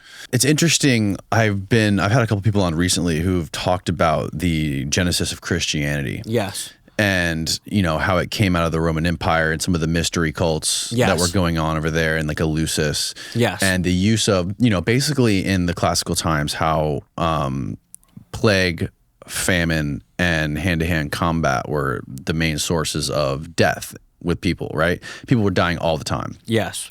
And drugs were also ubiquitous back then. People needed drugs just to get through the day. And it's just interesting how when it comes to Christianity, it seems how there are so many parallels with Christianity and some of the mystery cults that were happening, that were going on back in the day. Like with, we get the concept of dying and rising gods, that came straight out of Eleusis and some of the Bacchic cults that were going on back then. But then you have at the same time, when you talk about Christianity today, you have Bible scholars and people that basically studied the Gospels. Right. So they're only staying in this bubble of the Gospels, but they're not really paying attention to what was going on outside of the Gospels. They're not true classicists. That's why, you have classicists that basically laugh at Bible scholars saying, they think they're ridiculous because there's a study like how it's so counterintuitive that you can be a biblical scholar when 99.9% of biblical scholars subscribe to the religion, ascribe to that religion that they're studying, right? So there's an inherent bias built into it. Yes. Do you know Brian Murarescu? I do. He wrote a great, and I read with his book. He talks about the split between classicists and people who study the Bible. And this is one of the biggest issues in modern academia: the segmenting of fields, where there are conclusions that are obvious to reach if you're a polymath, but that due to the segmentation of fields, it doesn't happen. And academia actively punches and pushes down anyone who tries to work across fields or develop grand narratives. Yes. And so I believe his theory that the Eucharist used to be a psychedelic. I've seen the evidence myself. I'm very much behind it. It's the only way it adds up. And it came from ergot. Exactly. It's an alkaloid that grows on. It's a fungus that grows on rye, and they take an alkaloid from it, which is ergot, which has the psychedelic, and they consumed it as a drink. And people traveled from, I think, Eleusis started in like 1600 BC. And people would travel from all over Europe every year, I think in September is when it was, to go and participate in these rites. Yes, exactly. And this is what's attributed. If you ask a classicist, they will say this is directly correlated with the explosion of art and intellect like the scientific method, the idea of democracy, and then progress through time, take your time machine, go up, go up, go up. You get to about the 400s. You have Christianity basically burning down Eleusis. And that coincides with the beginning of the Dark Ages when Christianity takes over. And then you keep going till about, I think it's like 1400 AD is when you have kind of like the Enlightenment. And it's just it's interesting how, Christianity kind of correlates with the Dark Ages and the suppression of all this stuff, the suppression of philosophy and overall intellect and that kind of stuff that was happening in society. This is something where I disagree with Morescu, where we have records as late as the 1100s of the Eucharist being a psychedelic. We have records from the north of France of them making the Eucharist and it being a psychedelic. Mm-hmm. So I think it went on significantly later. In his book, it cuts off with the Dark Ages. And I think it's a correlation, not causation thing where, yes, the early Christians were very intellectual. They burned down libraries. They took down the universities. But I think if you look back a few centuries beforehand, Rome was a dying society. And our era there are civilizational cycles that last 2,000 years. And I really like the point you teased out where modern Christianity, and I am a Christian, I say this in all honesty, modern Christianity is cucked. Like it's completely cut off from what made it great in the beginning. And what do you think made it great? I think the period in the fall of Rome is the area I've studied the most in history. And you can read the time period where it was just a horrible time period to live in. And people would see the relics of a saint's bones, and then they'd start spasming in joy. Or you'd have the holy men who would do magic. And you can tell that this is something that happened to people, and it was just their entire lives changed. It was just something of such profound spiritual beauty that we can't even understand it. And the thing is, these people weren't stupid. These were very well-educated people who knew rationality, and they were writing about it too. And in the Middle Ages, the Catholic Church is still one of the biggest funders of science today, but in the 1300s... It's the biggest funder of science? Yeah, the Catholic Church is still one of the biggest funders of science, and that was true in the Middle Ages, where Galileo's research was funded by the Catholic Church. The Catholic Church invented the scientific method. The scientific method was invented by monks in the 1300s. The scientific method, I thought, was invented by the early Greeks, the classical Greeks. No, the Greeks had rationality. They didn't have science. Where science is an arbitration method where you run a test, and based off the results of the test, it determines... based off the results of the test, it determines which of these results are right. No, that was invented in the 1300s. Can you Google that? Ask Google. When was the scientific method invented? It was the 1300s. A lot of it was English monks like William of Ockham and... Sir Francis Bacon, 1561, 16... Of course, this is what Google says. No, it was... I've read a couple books on this. It was 13 and 1400s. Like William of Ockham was a big thinker in that time period. Roger Bacon. You can look up Roger Bacon. Roger Bacon in the 1300s wrote about... Click on the Wikipedia. What does that say? Roger Bacon in the 1300s, he talked about steamships, and he talked about steamships. He talked about helicopters. Go up. The history of the scientific method considers changes in the methodology of scientific inquiry as designed from history of science itself. Blah, blah, blah, blah. The development of rules for scientific reasoning has not been straightforward. Scientific method has been the subject of intense recurring debate, blah, blah, blah, blah. When did it first come about? Come on. My source is... Okay, here we go. Rationalists' explanations of nature, including atomism, appeared both in ancient Greece in the thought of Leucippus and Democritus, and in ancient India in the Nyaya and Vaishika and Buddhist schools. Why Charvaka materialism rejected inference as a source of knowledge in favor of empiricism that was always subject to doubt. Aristotle pioneered scientific method in ancient Greece alongside his empirical biology and his work on logic. They're conflating two things here. My sources here are Bertrand Russell's History of Western Philosophy. Russell was anti-Christian, so he doesn't have a dog in this race. Then Tragedy and Hope, or The Evolution of Civilizations by Carol Quigley and The Knowledge Machine by Michael Stravens. That's a history of science. So what they're looking at here is a logical hypothesis. The Greeks and the Indians both used logical hypotheses. So both of them said, here's the theory of the world. Let's see if this is right. What they didn't do is they didn't test it. And so in ancient Greece, testing science was seen as ungentlemanly, where, for example, Aristotle had the idea that if an object's heavier, it drops faster. That was never tested. A 20-second trial would prove that wrong. But they thought that testing things was ungentlemanly. So the Greeks had calculators, and they had the steam engine. They never used it because they thought that applying knowledge to the world wasn't gentlemanly.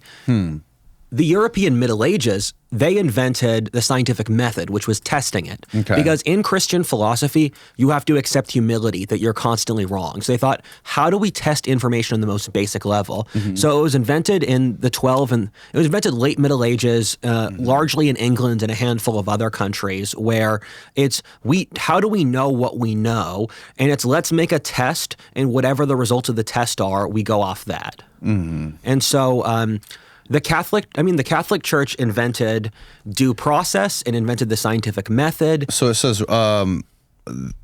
his experiments, which were based on Aristotle's writing, led to him to identify 4 common reasons for errors in writing: reliance on faulty authority, reliance on popular opinion, and reliance on personal bias or vanity, and reliance on rational argument. So it was based on Aristotle's writings. Yes. So in the Middle Ages, you had multiple intellectual schools competing with each other. And so the school that, around the time of the Black Death, like 50 years after this, the intellectual school was scholasticism. And so scholasticism is that you should read Aristotle and Plato, and they were the definitive truth. Around the time of the Black Death, you saw, let's rely on rationality and let's rely on science rather than Aristotle. And so this was Black Death into the 1600s was this gradual move away from venerating the ancients to we should study things on their own rational merits. And so in that debate, Duns Scotus was a Scottish philosopher on the other side of this, and Thomas Aquinas was a big bridge from the medieval to the modern worldview, where Roger Bacon, Thomas Aquinas, William of Ockham, there were a couple other thinkers. They were the people who jumped from let's venerate the ancients to let's look at science. And so they only threw out Aristotle in the 15 and the 1600s, where it was many things are gradual processes, but by the time you get to the 1600s, you have you're really in science. When was Aristotle? When did he live? He was like 300 BC. 300 BC. So okay. Aristotle was such a Chad that he just made the definitive opinion. Chad. Yeah. I mean, he was such a Chad that he made the definitive opinions in every subject for 2,000 years. The church loved Aristotle. There were a handful of Greek authors the church really held up because they had intellectual ideas that could work with Christianity. And Jesus was not a comprehensive philosopher. Oh, Galileo was the guy who said there could have been multiple worlds. The church persecuted him. And the church actually funded Galileo, and they turned on him because he picked the wrong faction in a papal political dispute. So they were picking an issue because he was backing the wrong faction in Italian court politics. But they funded his original research. But his idea is like, how could we be the only world? If there's other worlds out there, yes, right? And there is a Jesus Christ and a God, how come Jesus Christ came to our world and died for us? That's not what the issue was. The issue was that in the medieval vision of the world, you go out, so that there's the earth and then there's spiritual rings that lead to heaven. So the medievals saw space as going towards heaven. And so Galileo said, no, it's just other planets, it's just an infinite universe. And so the church thought, hey, then how can we, then where's heaven? And this wasn't as big an issue earlier on because the fathers of the church, like St. Augustine and Gregory of Tours and stuff, they said the Bible should be read symbolically. So they said, the fathers of the church said, Noah's Ark probably didn't happen the way we think it is. All these things, these are moral allegories for spiritual truths. So the early church was established where the Bible is a coded document, and then you read it once you've attained a high enough mystic level, and then you interpret what the hidden truth is inside the symbolism. And then what happened is Protestantism showed up, and the church had gotten really morally corrupt. And so Protestantism said, no, you're just making stuff up, Catholic Church, to get more money. We're going to look at the original source documents to call you out for being corrupt. And so the Catholic Church had to pivot to be more Bible focused as a way to fight the Protestants. And so, like back in the Middle Ages, the Catholic Church said that witches didn't exist. The Middle Ages is not what people think. In the medieval Europe had atheism as a public philosophy. The universities of Italy were run by the atheists in the 1300s. Medieval Europe had advanced philosophy. It had a stock market. It had a comprehension of physics. It had capitalism. It had individualism. It had parliaments too. Almost every country in Europe in the year 1200 had a parliament. So every single institution you can possibly think of, including modern law, stems from the Middle Ages. And so we write the Middle Ages up as this barbaric time period. And yeah, there are barbaric elements to it, but it's actually, medieval Europe was the most modern society up to that point in history, barring China. Interesting. Have you heard of Thomas Paine? Oh, yeah. Have you read his book? Any of his books? The Age of Reason, isn't it? Is a good one. No, I haven't. I know his ideas were he was a big Enlightenment guy. He was anti-monarchy. Yeah. He made some points in his book where he talks about the founding fathers like Thomas Jefferson and Benjamin Franklin and their views on Christianity, and his view on the whole thing is like, look, like you can't take someone's word for something just based on them saying it, right? Yes. Like if I go to you and I tell you something I did, right, yesterday, you can take it for what it's worth. You don't necessarily have to believe that as truth. Just because I said I did something doesn't mean it's true. Okay? That was the lens that he looked at the Bible through, because the Bible is basically just a composition of testimonies, many from people that are anonymous or didn't author them themselves. And not only that, but they're saying things that are completely fly in the face of nature. Yes. So there are two things going on here. The first is, are you aware of Ken Wilber's spiral dynamics? Mm-mm. It's a theory that people operate under different levels of consciousness, and that the higher level, if you're on a lower level, you can't understand a higher level. So for example, tribes in the Amazon or the Congo don't have a concept of objectivity or rationality. I like to say, if you had to explain the modern world to an ancient Babylonian, they wouldn't know what a machine is. They don't know what a natural law is, etc. And so as we advance as a species, we develop new intellectual tools. And so we've developed a couple different layers of spiral dynamics since the Bible. And so back when the Bible was written, the idea of a prophet coming down and just uttering the words of God, that was treated as truthful testimony because it fit with their lived reality. And so the way the Bible was written was that this is a worldview that fits with how we live life. These prophets are saying facts, and thus we should support them. What happened in between is we developed basically the tool of rational analysis. And so now we have to understand the world through the lens of rational analysis, and the Bible doesn't fit up with that. And the other thing is that the Bible was originally written symbolically. So it flies in the face of reason, you're saying? Yes, it does. And what Ken Wilber says is that we've progressed two levels since the Bible. There's the reason level, which is the Enlightenment. I would guess you're at that level. Then there's the leftist, like, let's all love each other, we're all equal level. And then Ken Wilber thinks there's going to be another level that'll happen in our lifetime where we realize how each of these levels fit in with the self-interest of that time period. And so we can integrate each of them based off how they fit in their part of history. And so we progressed a couple levels up Ken Wilber's system. And if you look at the medieval or the ancient world, there was atheism and irreligion in the ancient world. The Greeks and the Romans were not very religious. There were periods in Egypt or Babylon where religion was weak. Around 500 BC, no one could believe the old religions because the world had changed so much. And then you saw the rise of the ancient Greek philosophers, Buddha, Confucius, and Taoism all formed at the same time, 500 BC. All those people, Socrates, Buddha, Lao Tzu, and Confucius, all lived at the same time because at that time, the change in coinage destroyed the traditional religious structure. So there was a rise of new religions to explain the world to people. And all of the changes of the last 500 years have changed the world so much that traditional religions don't make sense to people today. And so you see the rise of pseudo-religions like liberalism or communism to deal with it, but they don't really have a good answer. And so we're stuck in this weird spot now where our technology has advanced faster than our social comprehension, and thus we don't have belief structures that explain the world to us. Right. It's so far down the road, this game of telephone that's been played. And so if you look at the civilizational cycles, because Spengler talks about this, as does Amaury de Riencourt, that societies tend to go in civilizational cycles. And so our civilizational cycle is comparable to the fall of the Roman Republic, where the Roman Republic, like around 100 BC, it was a giant superpower republic that in the process of becoming an empire created mass inequality. There was hyper-political partisanship. There were massive inequality with these huge mega corporations driving people into poverty. A third of Italy's population were immigrants who were undercutting local labor. There was the rise of political strongmen. There was a feminist movement.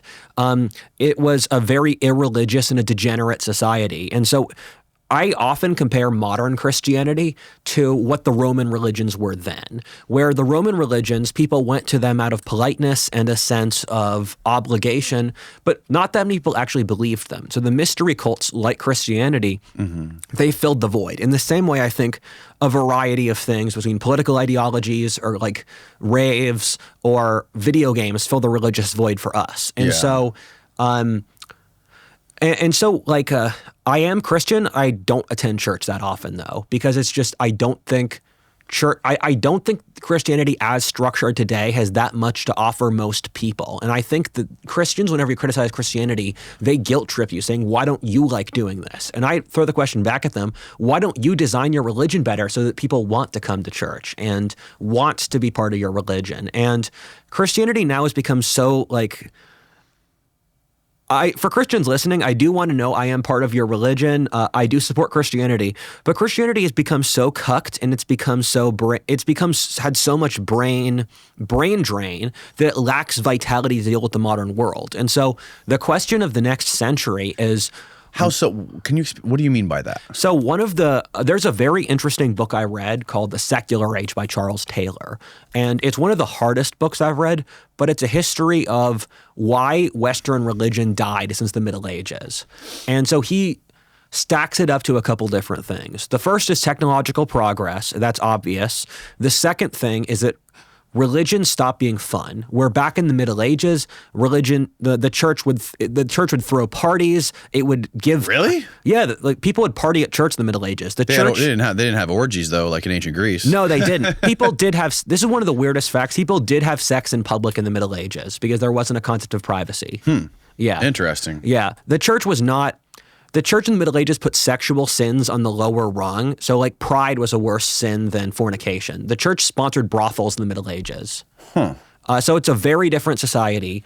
And the church it gave people over a month of days off every year. So the church you'd have a day off or a saint's day at least once a week. So it was just, the church was more fun. And what happened was the middle classes took over the church, and the middle classes made church really boring. That's thing two. Thing three is that governments realized the church wasn't in their self-interest, where governments realized to themselves, if we remove God, we can't be held to standards because God is something that holds us to standards to control the people. If we want total power, we should just remove God because the people will make the state the God then. And so you saw the turn of elites realizing that it was inside their self-interest to get rid of religion. And the fourth thing is the church experienced a lot of brain drain with back in the Middle Ages, the smartest people went into the church. Now they go into business or content creating or tech or finance. And so you had lots of generations of people with the church not getting society's best. And you also removed the concept of a magical universe, where back in the Middle Ages, it's like my friend who used to live in Cambodia. In certain societies, magic is just part of your life. Witchcraft is as obvious as a bridge.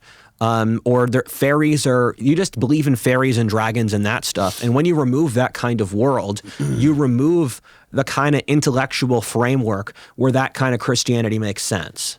I think drugs were a huge part of it. Oh, yeah. I think what Brian Marescu talks about, what classicists like Carl Ruck talk about, where these experiences that they were having, where they would often describe them as being the most important experiences of their lives, where they could literally see the fabric of the universe. And that's what they thought God was. Yes. Something that you could experience through these drugs. I agree on the psychedelics bit, where I am one of the very few people whose area of speciality is the Middle Ages who will agree with that, but I do. But we have primary sources from the Middle Ages of the church made peasants take the Eucharist at least once a year because the peasants were terrified to take the Eucharist. The peasants, they said the magic of the church was so strong it was scary. That doesn't make sense if it's wine. It does make sense if it's psychedelic. And so once you think of it this way, the church is making peasants trip at least once a year. That completely changes the dynamic of taking the Eucharist. In what year? This is like 1200. 1200 AD. Yeah, so I put the event. This is something Maresco studied more than me, but Maresco's a classicist. He's not a medievalist. And so he puts the end of using psychedelics for the church around 400. I put it around like 1200s, 1300s, because we have records from the 1100s. You're saying people like Brian Marescu, classicists, don't go past 400? No, that's one of the. Having read his book, I don't see him reference I don't see him reference that much stuff past the ancient world. From reading that book, I don't remember him ever talking at the Middle Ages. But we have records from the Middle Ages from the 1100s in northern France of people taking psychedelics, and we also have records from I think 1200s England of peasants being scared to take the Eucharist. So I think it did go on later, and I think it was one of during the 1200s, the church became completely morally corrupt, where I visited, so the King of France killed the Pope, and then he made an alternate Pope in France. And I was visiting the location for that alternate Pope's residence in Avignon in the south of France. And I had a joke. Every single room in this palace is either a feasting hall or a place to store gold. I did not find a single chapel in Avignon. And the reputation for reading at that time period is the Pope in the 1300s, they were just complete degenerates. And the reason Protestantism showed up was that the church was taking in all this money to build St. Florence's Cathedral and to fund all this degenerate Renaissance art and for the Pope to have a bunch of mistresses. And the Germans thought, why the hell are we giving you money to be degenerates? And that's what caused the Protestant Reformation. So my guess, and I would need to study this topic significantly more to give an educated opinion on it, is that at some point from like 1215, the Fourth Lateran Council, and then the Black Death, that they phased out psychedelics. And it wouldn't surprise me if it's a gradualistic thing, because the church was doing all these very strategic power maneuvers, and their whole thing was they're trying to clasp down on heretics, because Western Europe was infiltrated. They had all these organizations like the Cathars or the Waldensians. And so the church was launching, or the Hussites, the church was launching all of these crusades against heretics. And the heretics all had different views on Christianity. So my guess would be that the church phased out the use of psychedelics so that the heretics wouldn't get more information, because the church stopped liking like private revelation, where St. Francis of Assisi was part of the Franciscans, where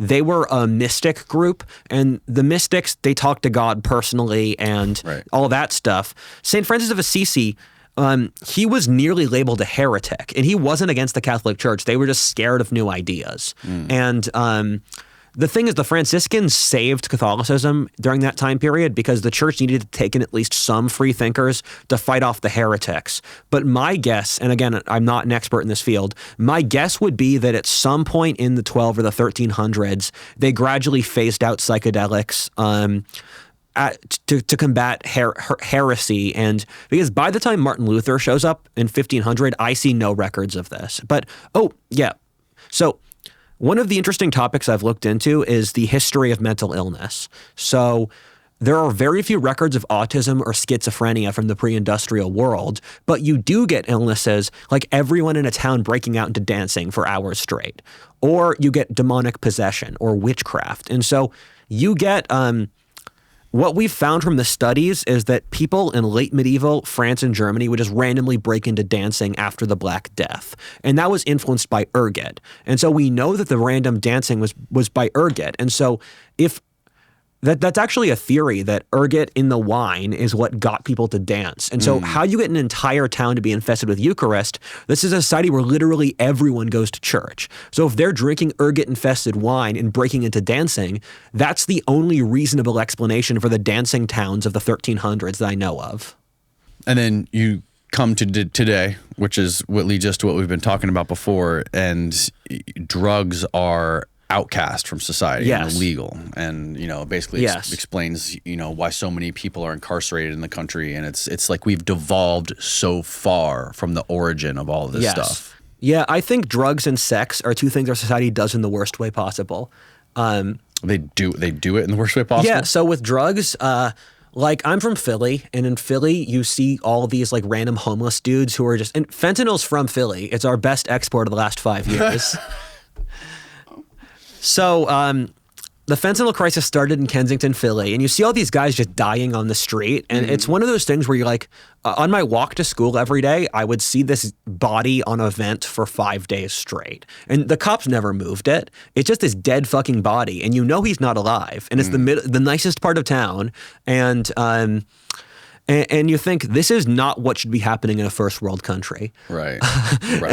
And so we have that, and like drugs are a big issue in America. There's lots of people where, and I don't really blame people if I'm honest, like life is really hard today, and if you need to medicate to some degree to survive, I think that's reasonable. But a lot of people take it really far, and so that's unhealthy. But at the same time, like if you tell your grandma you were drinking at age 19, she's not going to like that. But the idea that like in Europe, 15-year-olds drink with their parents. And in Europe, the binge drinking, like Europe is a functioning society. It's not like teenagers are constantly dying of alcohol poisoning in Europe.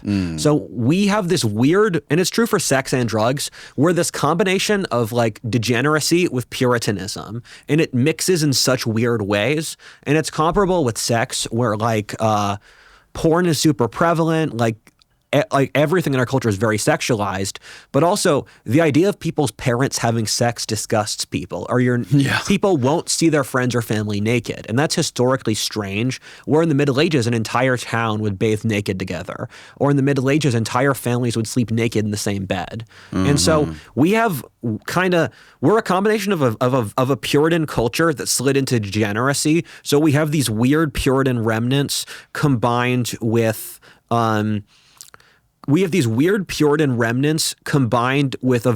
other degenerate sides, and it's poorly integrated on both sides. Yes. I also want to talk to you about AI and the singularity. You said something really interesting on one of your videos, how there's parallels between technologists who view the singularity as like a resurrection type moment. Yes. And it's funny how it correlates with religion. Yeah. So Carl Jung says that the human mind naturally fits into certain archetypes, and that's just indisputably true now, where so you have like every society is religious, cultures have trickster gods, they have heroes, they have that stuff. And so the idea of a resurrection and like a messiah, that's a very common concept. And I think it's just a get out of free card, people who have terrible lives. Where I remember when school ended as a kid, I was so happy because I could just be done with this BS. And as an adult, there are certain points where you want school to end. But you want the crap of your life just to stop. And so you keep on seeing these ideas, and one of the greatest ironies I've seen is that leftism is a child of Christianity, and they don't realize it. Leftism shares so many similarities with Christianity. Same thing with the tech people. And the reason I say that is, like, let's look at Hinduism or China. In those cultures, the idea of people being equal doesn't exist. The idea that human life has value doesn't exist. The value in of itself. The idea that progress exists doesn't exist. The idea that there is one universal moral code. These are all things the Abrahamic religions invented. So if leftism was invented in India, it would have reincarnation built into its logic somewhere. And so technologists take a lot of assumptions from Christianity too, and this is the whole Nietzsche thing where everyone is. This is the whole Nietzsche thing where everyone is Christian to some degree. It's just how much, and so, for example, the idea that we can have a rapture, that's from a machine rapture where the AI gods save us, that's Christian. The idea of building God through our own actions, that's Christian. The idea of a sharp change in history where because every single invention in history, it just plays into human nature. Humans like getting rich and killing each other and all that stuff. And so whatever inventions humans make, we will go into getting rich and killing people. And so Christians like to think that there's going to be the rapture and then we all love each other. But if AI was invented, AI has been invented. If the AI God is invented, you'd better know that the AI God is either serving its Google or US government masters, or it's become its own entity pushing its own interests. Right. So it's this life's hard. People look for get out of free cards. And so it's easy to think that if we push far enough, all the suffering of the world's going to stop. Yeah. I mean, what effect do you think, I mean, obviously you think this civil war scenario is going to happen in the next couple of years, 4 years or something like that, at the very minimum. But like, how would technology make it different? How would technology make it change how it happens? Like compared to the previous civil war, are you talking about like if we really had a civil war, you think it would be like literally public executions on the streets?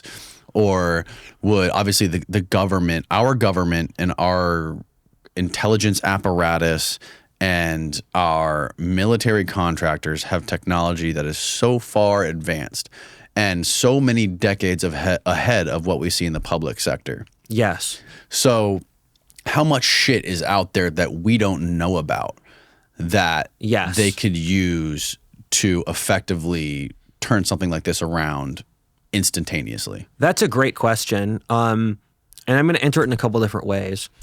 The first is that AI, I think that there is already, and I don't have any evidence for this, I'm just spitballing. I think there's a government AI that already monitors the population, pulling data from big tech to predict your actions in advance.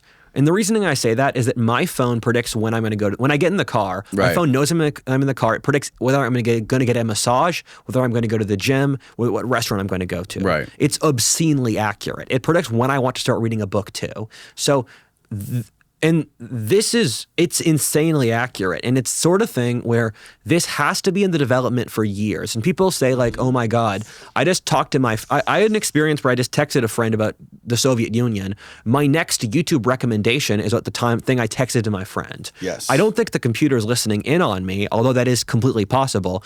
I think they just have such a good AI model of my personality that they can correlate certain things. And well, you have an iPhone? Yeah, I do. So like if you're logged in on YouTube on your phone, or if you're logged into Google on your phone, like most people are, when you go to your laptop, it's going to be, you're connected to the same account. Yes. And we know that Google uses audio voice detection to, like I have YouTube TV at my house. Yes. Where it's basically like, people know what YouTube TV is. It's like internet television. Yes. And the commercials on YouTube TV are served by Google. Yes. If I'm having a conversation with my wife and my phone's in the room, an hour earlier, we're talking about cat food. Yes. I go to watch TV in the living room and I'm watching YouTube TV. I see fucking cat food commercials. So we know that for a fact they're listening to us for advertising purposes. Yeah, I do think they are listening to us. I think that's indisputable because if they can abuse power, they will. Yes. That's a pretty good rule. Humans are about as evil as you let them be. So if they're gathering our information and listening to our conversations for the purpose of advertising, is it possible they're collecting that data for some other nefarious purposes? Yes. What I was trying to convey, though, is I don't think they need to listen to us to get that info. I think their AI models are advanced enough that they could do that even without listening to us, that they have enough other info on us. And keep in mind, they're correlating us with billions of other people so that they can fit us into a statistical model. Under these conditions, he's likely to do blank. And so I think that's something the government has that we don't know about. But I think technological progress has, in general,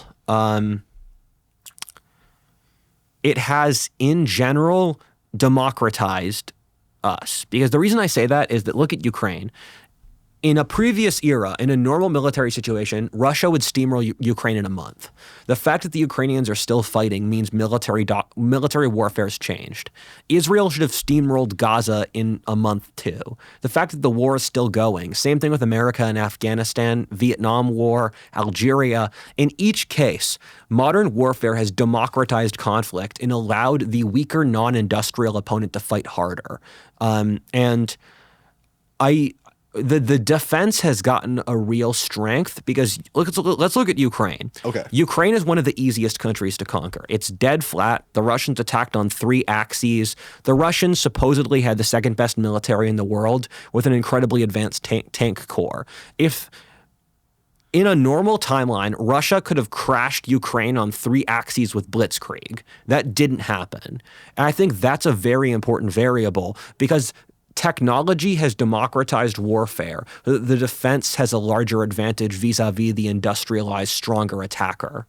And keep in mind, Gaza is the size of it's the size of a county in Pennsylvania. Right, exactly. It's tiny. And you'd think that New Jersey's the size of Israel.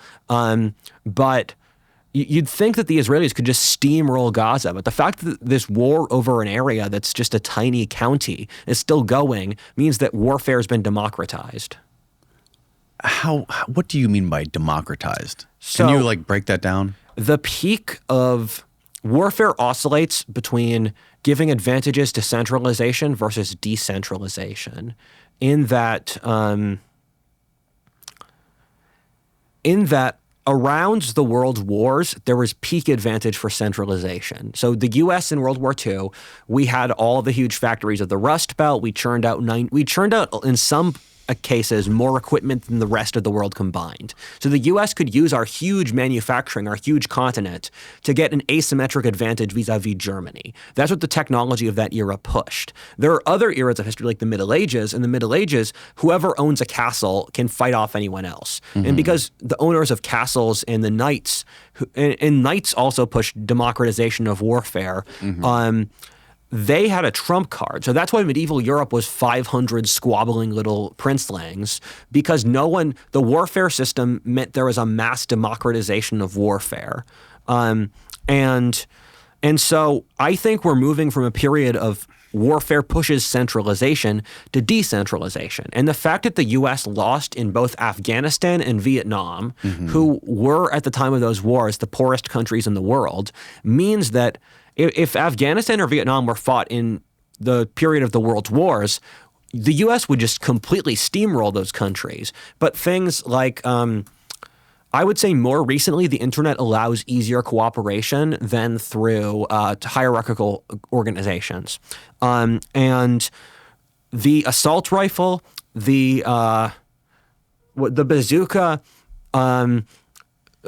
drones, bombs, all of these things give smaller, stripped down militaries an advantage against the larger militaries. And I also think large countries have lost the will to fight. Where there's a movie called Hacksaw Ridge, and there's a scene in the movie where it's set in World War II, where a guy said, young men are so scared of serving that that young men who weren't allowed to fight in the military against the Japanese committed suicide out of shame. That's insane today. No one wants to die for the U.S. government today. Right. So there's been a huge collapse in social trust as well. Mm. Do you think other people in other countries would want to die for their government? Do you think the Chinese people would be willing to die for their government, or the Russian people would be willing to die for their government? I mean, the Russians are conscripted, right? Yeah, I mean, there's a different thing between wanting to die for the government and dying for their government. Right. I mean, so Russia, the reason Russia is such an authoritarian country is that they have no social institutions that oppose the government. So they don't have a strong church, they don't have a local nobility, a big farming bloc, industrialist bloc. In Russia, every single thing is dependent upon the government. Mm-hmm. And so the government can do whatever it wants. And so if America pushed for a draft, you would have all these various associations pushing against it. Yeah. And in Russia or China, just everyone's enforced to work with the government. But I think the youth in Russia and China have it worse than America. Like, if you're a young Chinese guy, you're just so screwed, and there's no reason to die for China. You know the Chinese don't give a damn about you. And so the real question, the question is, how much could the Chinese government bully their people to fight for them, and how much do the Chinese people just refuse to fight? What do you make of the U.S. sending all this money to the Taliban?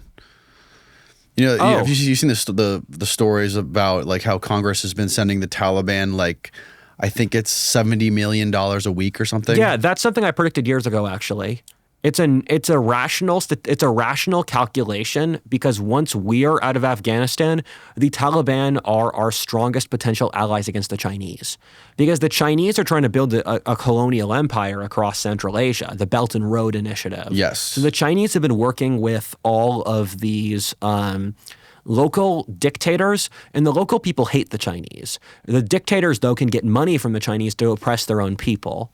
And local dictators, like what do you? So, like Uzbekistan. Okay. Or Uzbekistan is a basically very authoritarian country where there's a small group of very rich people who keep everyone else in poverty. So they're unpopular. They use the military to crush the population. And so the Chinese show up and say, "Hey, if we can build factories and railroads across your country, we're going to give you $100 million." Yes. So the leader says, "Great, I can use this to crush my own people." The people hate the Chinese because of this, and so. The rational calculation for America to make is that the kinds of people who would drive the Chinese as allies out of Central Asia are the radical Islamists. So America, it strategically makes sense for us to fund radical Islamists in Central Asia against the Chinese or the Pakistanis. Interesting. Yeah. Wouldn't they also be able to cut off supply lines from China to the Middle East, like Yes. for oil and stuff, and Yes, for food? exactly. This was something I predicted 4 years ago, that the U.S. would start allying with the Taliban. So the Chinese are very much dependent upon oil supplies from the Middle East. Right. It's almost their entire economy. And so as of now, they get it through the Persian Gulf. And this is something Peter Zeihan's very much into. I respect his work a lot. And you can block up Malaysia. You can block up a handful of places and just stop China from having oil. So the Chinese have been trying to build connections via land across Asia to get rid of America's complete domination of the oceans. And so their goal has been to allow oil to move over land from the Persian Gulf, where most oil is produced, to China. And so highways or roads like that, it would make you can not go through Afghanistan if you want to, but Afghanistan's the spine of Asia. The reason that Afghanistan keeps on getting attacked by the Russians, the British, the Americans, is that Afghanistan's in the middle of the map. It's like it's like the mountain where you can stare down the rest of Asia. And so I think the Chinese have a self-interest. Afghanistan's also got a lot of resources. My friend Lord Miles runs a gold mine in Afghanistan. Your friend owns a gold mine in Do Afghanistan? you know who Lord Miles Rutledge is? No. Damn, he'd be a great guest for your podcast. Can you Google him, Steve? Yeah. So Lord Miles is a good friend of mine. He's my age, and he's a professional British adventurer. He's fought in Ukraine. What? Yeah, he's fought in Ukraine. He's been to South Sudan. He's been to South Africa. We've been friends for like 3 years. Why was he fighting in Ukraine? He's just like, he is if you made a hurricane a person. Is he hanging out with the Taliban right there? He's like, yeah. He's like no one else I've met. He's just like he's a force of will. And so I was supposed to go to Afghanistan with him, but I canceled that because I did like a call for, I did like an event with the U.S. Air Force, and I have a buddy who does a lot of connections for the U.S. military. So I told Miles, if we go to Afghanistan together, I'm going to get us all beheaded. And that turned out to be true, where we were supposed to hike the Wakhan corridor together out to China. And I have some bad stuff with China and Russia. I never want to go to those countries because I'm worried they'd throw me in a camp. But so he has been to Afghanistan like 7 times. He lives there now, and he was captured by the Taliban for 6 months. And so that was a couple months before I was supposed to go to Afghanistan. Is that him with Andrew Tate? Yeah, he knows Andrew Tate. Holy shit. Yes. And so he was held by the Taliban for 6 months. And so when he and his buddy were captured, the 2 people they called to figure out the situation were me and Callum from Lotus Eaters. And so we had to make the call. Do we call the CIA? What do we do about Miles getting captured by the Taliban? We both decided to do nothing because anything that we would do to help Miles would make him look like a spy for a Western government. Whoa. Yeah, it was crazy. I thought he was dead for months. How did he get out? So he has a pretty good relationship with the Taliban. They captured him because so hearing how Miles was treated by the Taliban makes me like the Taliban more. They gave him a PlayStation. They let him order DoorDash. He had a manservant. He could go shopping. A manservant? Yeah. He was detained. As opposed to a woman servant? It is a society where you're not supposed to look at women. Yeah. They also f each other. The yes, dudes. Exactly. It's gay. So it is a society where, so he didn't have a full-time manservant. And I'm sure Miles will hear this story and comment what things I got wrong on Twitter. But so he was captured in Afghanistan. The Taliban treated him very well. I thought they were like torturing him and waterboarding him.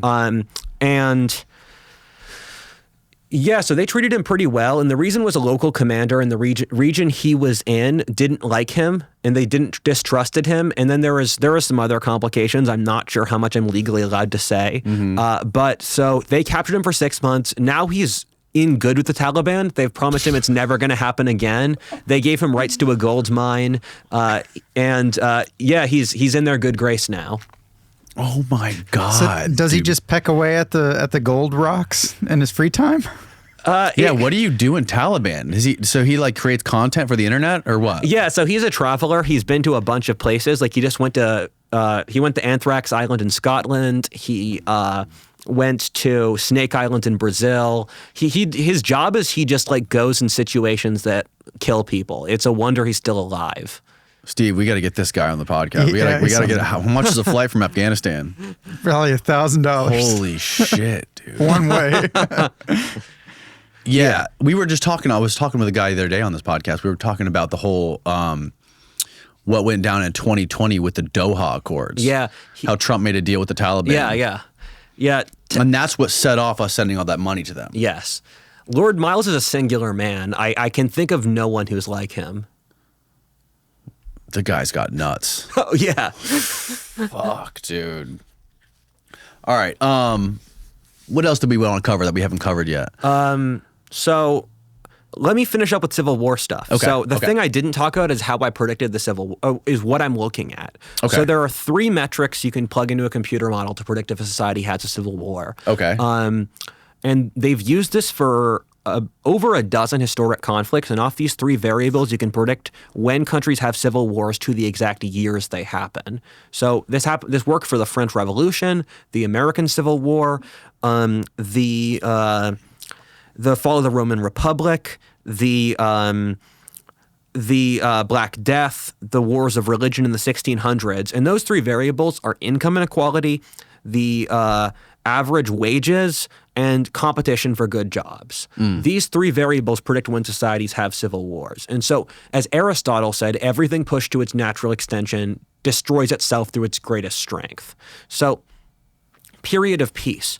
The population grows, and then you see a labor imbalance. And so, what that means is that the supply of labor has overextended the need of labor by 40% since 1970. That's why Homer Simpson could live with his Homer Simpson was a working class guy. He was lower middle class. He supported his wife and 3 kids with owning a house, going on vacation off a single working class income. For upper middle class people today, that's unattainable.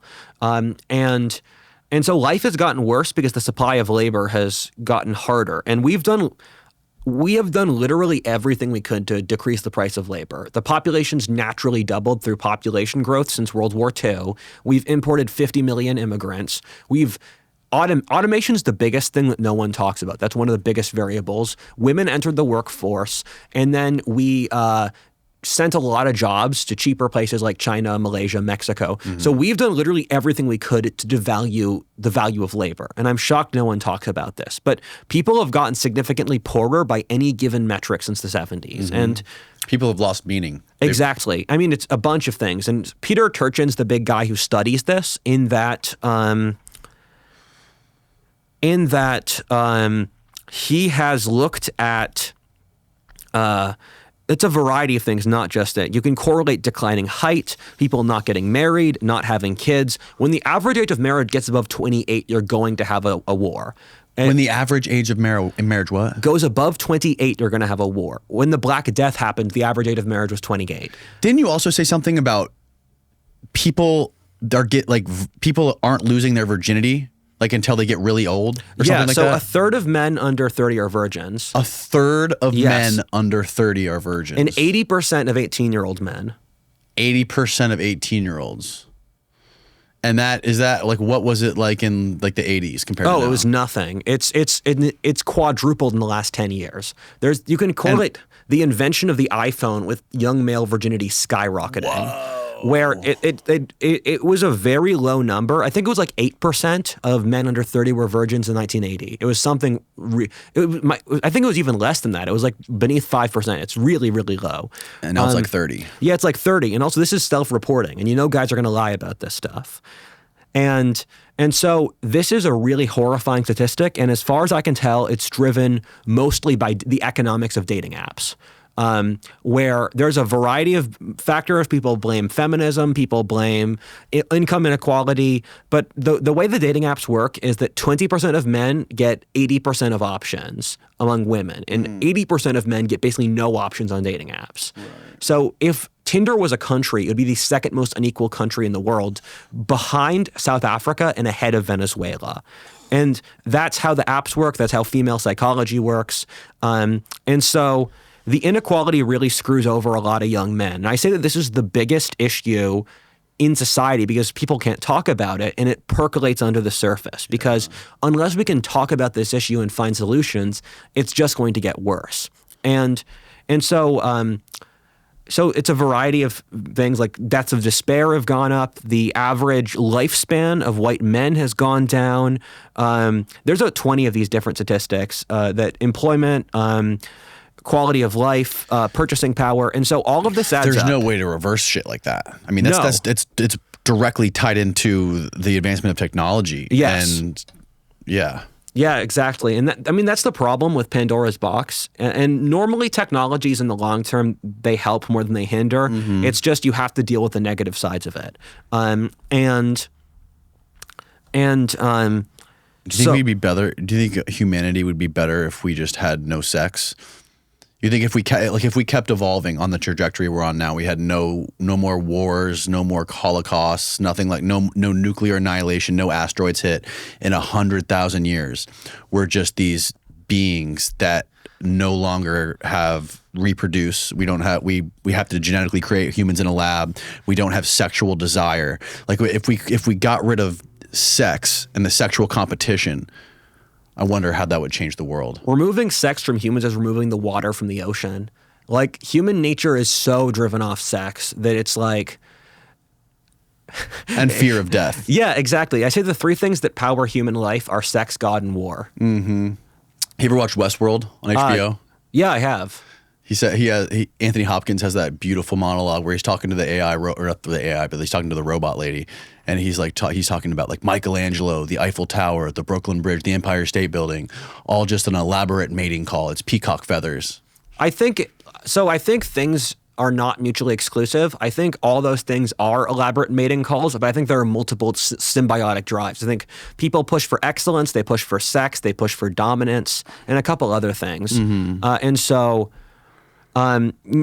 You can't remove sex from human nature. You have to accept it for what it is. And so once you get into a place where wages are low, people are pushed into desperation, inequality grows, because once you lower the value of labor, the ability for money to control labor increases. And thus, inequality balloons. We are one of the top 10 most unequal societies ever in history now, or the world today. Mm. And so what happens then is that the pie shrinks for most people and people fall into desperation. So they pick one faction or another to push their interests. So historically, different civil wars have different underlying factions that they symbolize. The English Civil War was capitalists versus nobility. The French Revolution was capitalists versus nobility. The Russian Civil War was fringes versus center of the empire.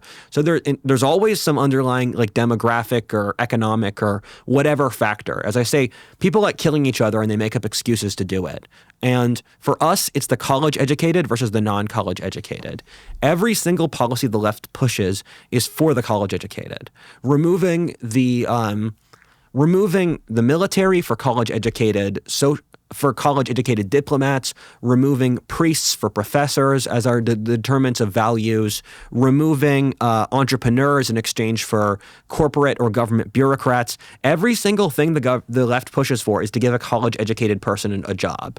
The right pushes for the non-college educated, the merchants, the priests, the soldiers, and the right pushes policies that because the left pushes policies that give resources to the college educated and the bureaucracy. Bureaucracy versus independent entrepreneurs, exactly. Small businesses. There's four correlations you can stack right versus left. Urban versus rural, masculine versus feminine, high agency versus low agency at work, and then there's bureaucracy versus merchants.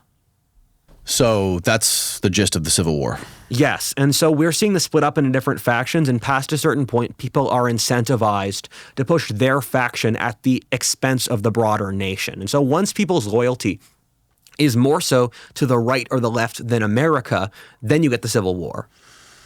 The shit that you're saying, it makes so much goddamn sense.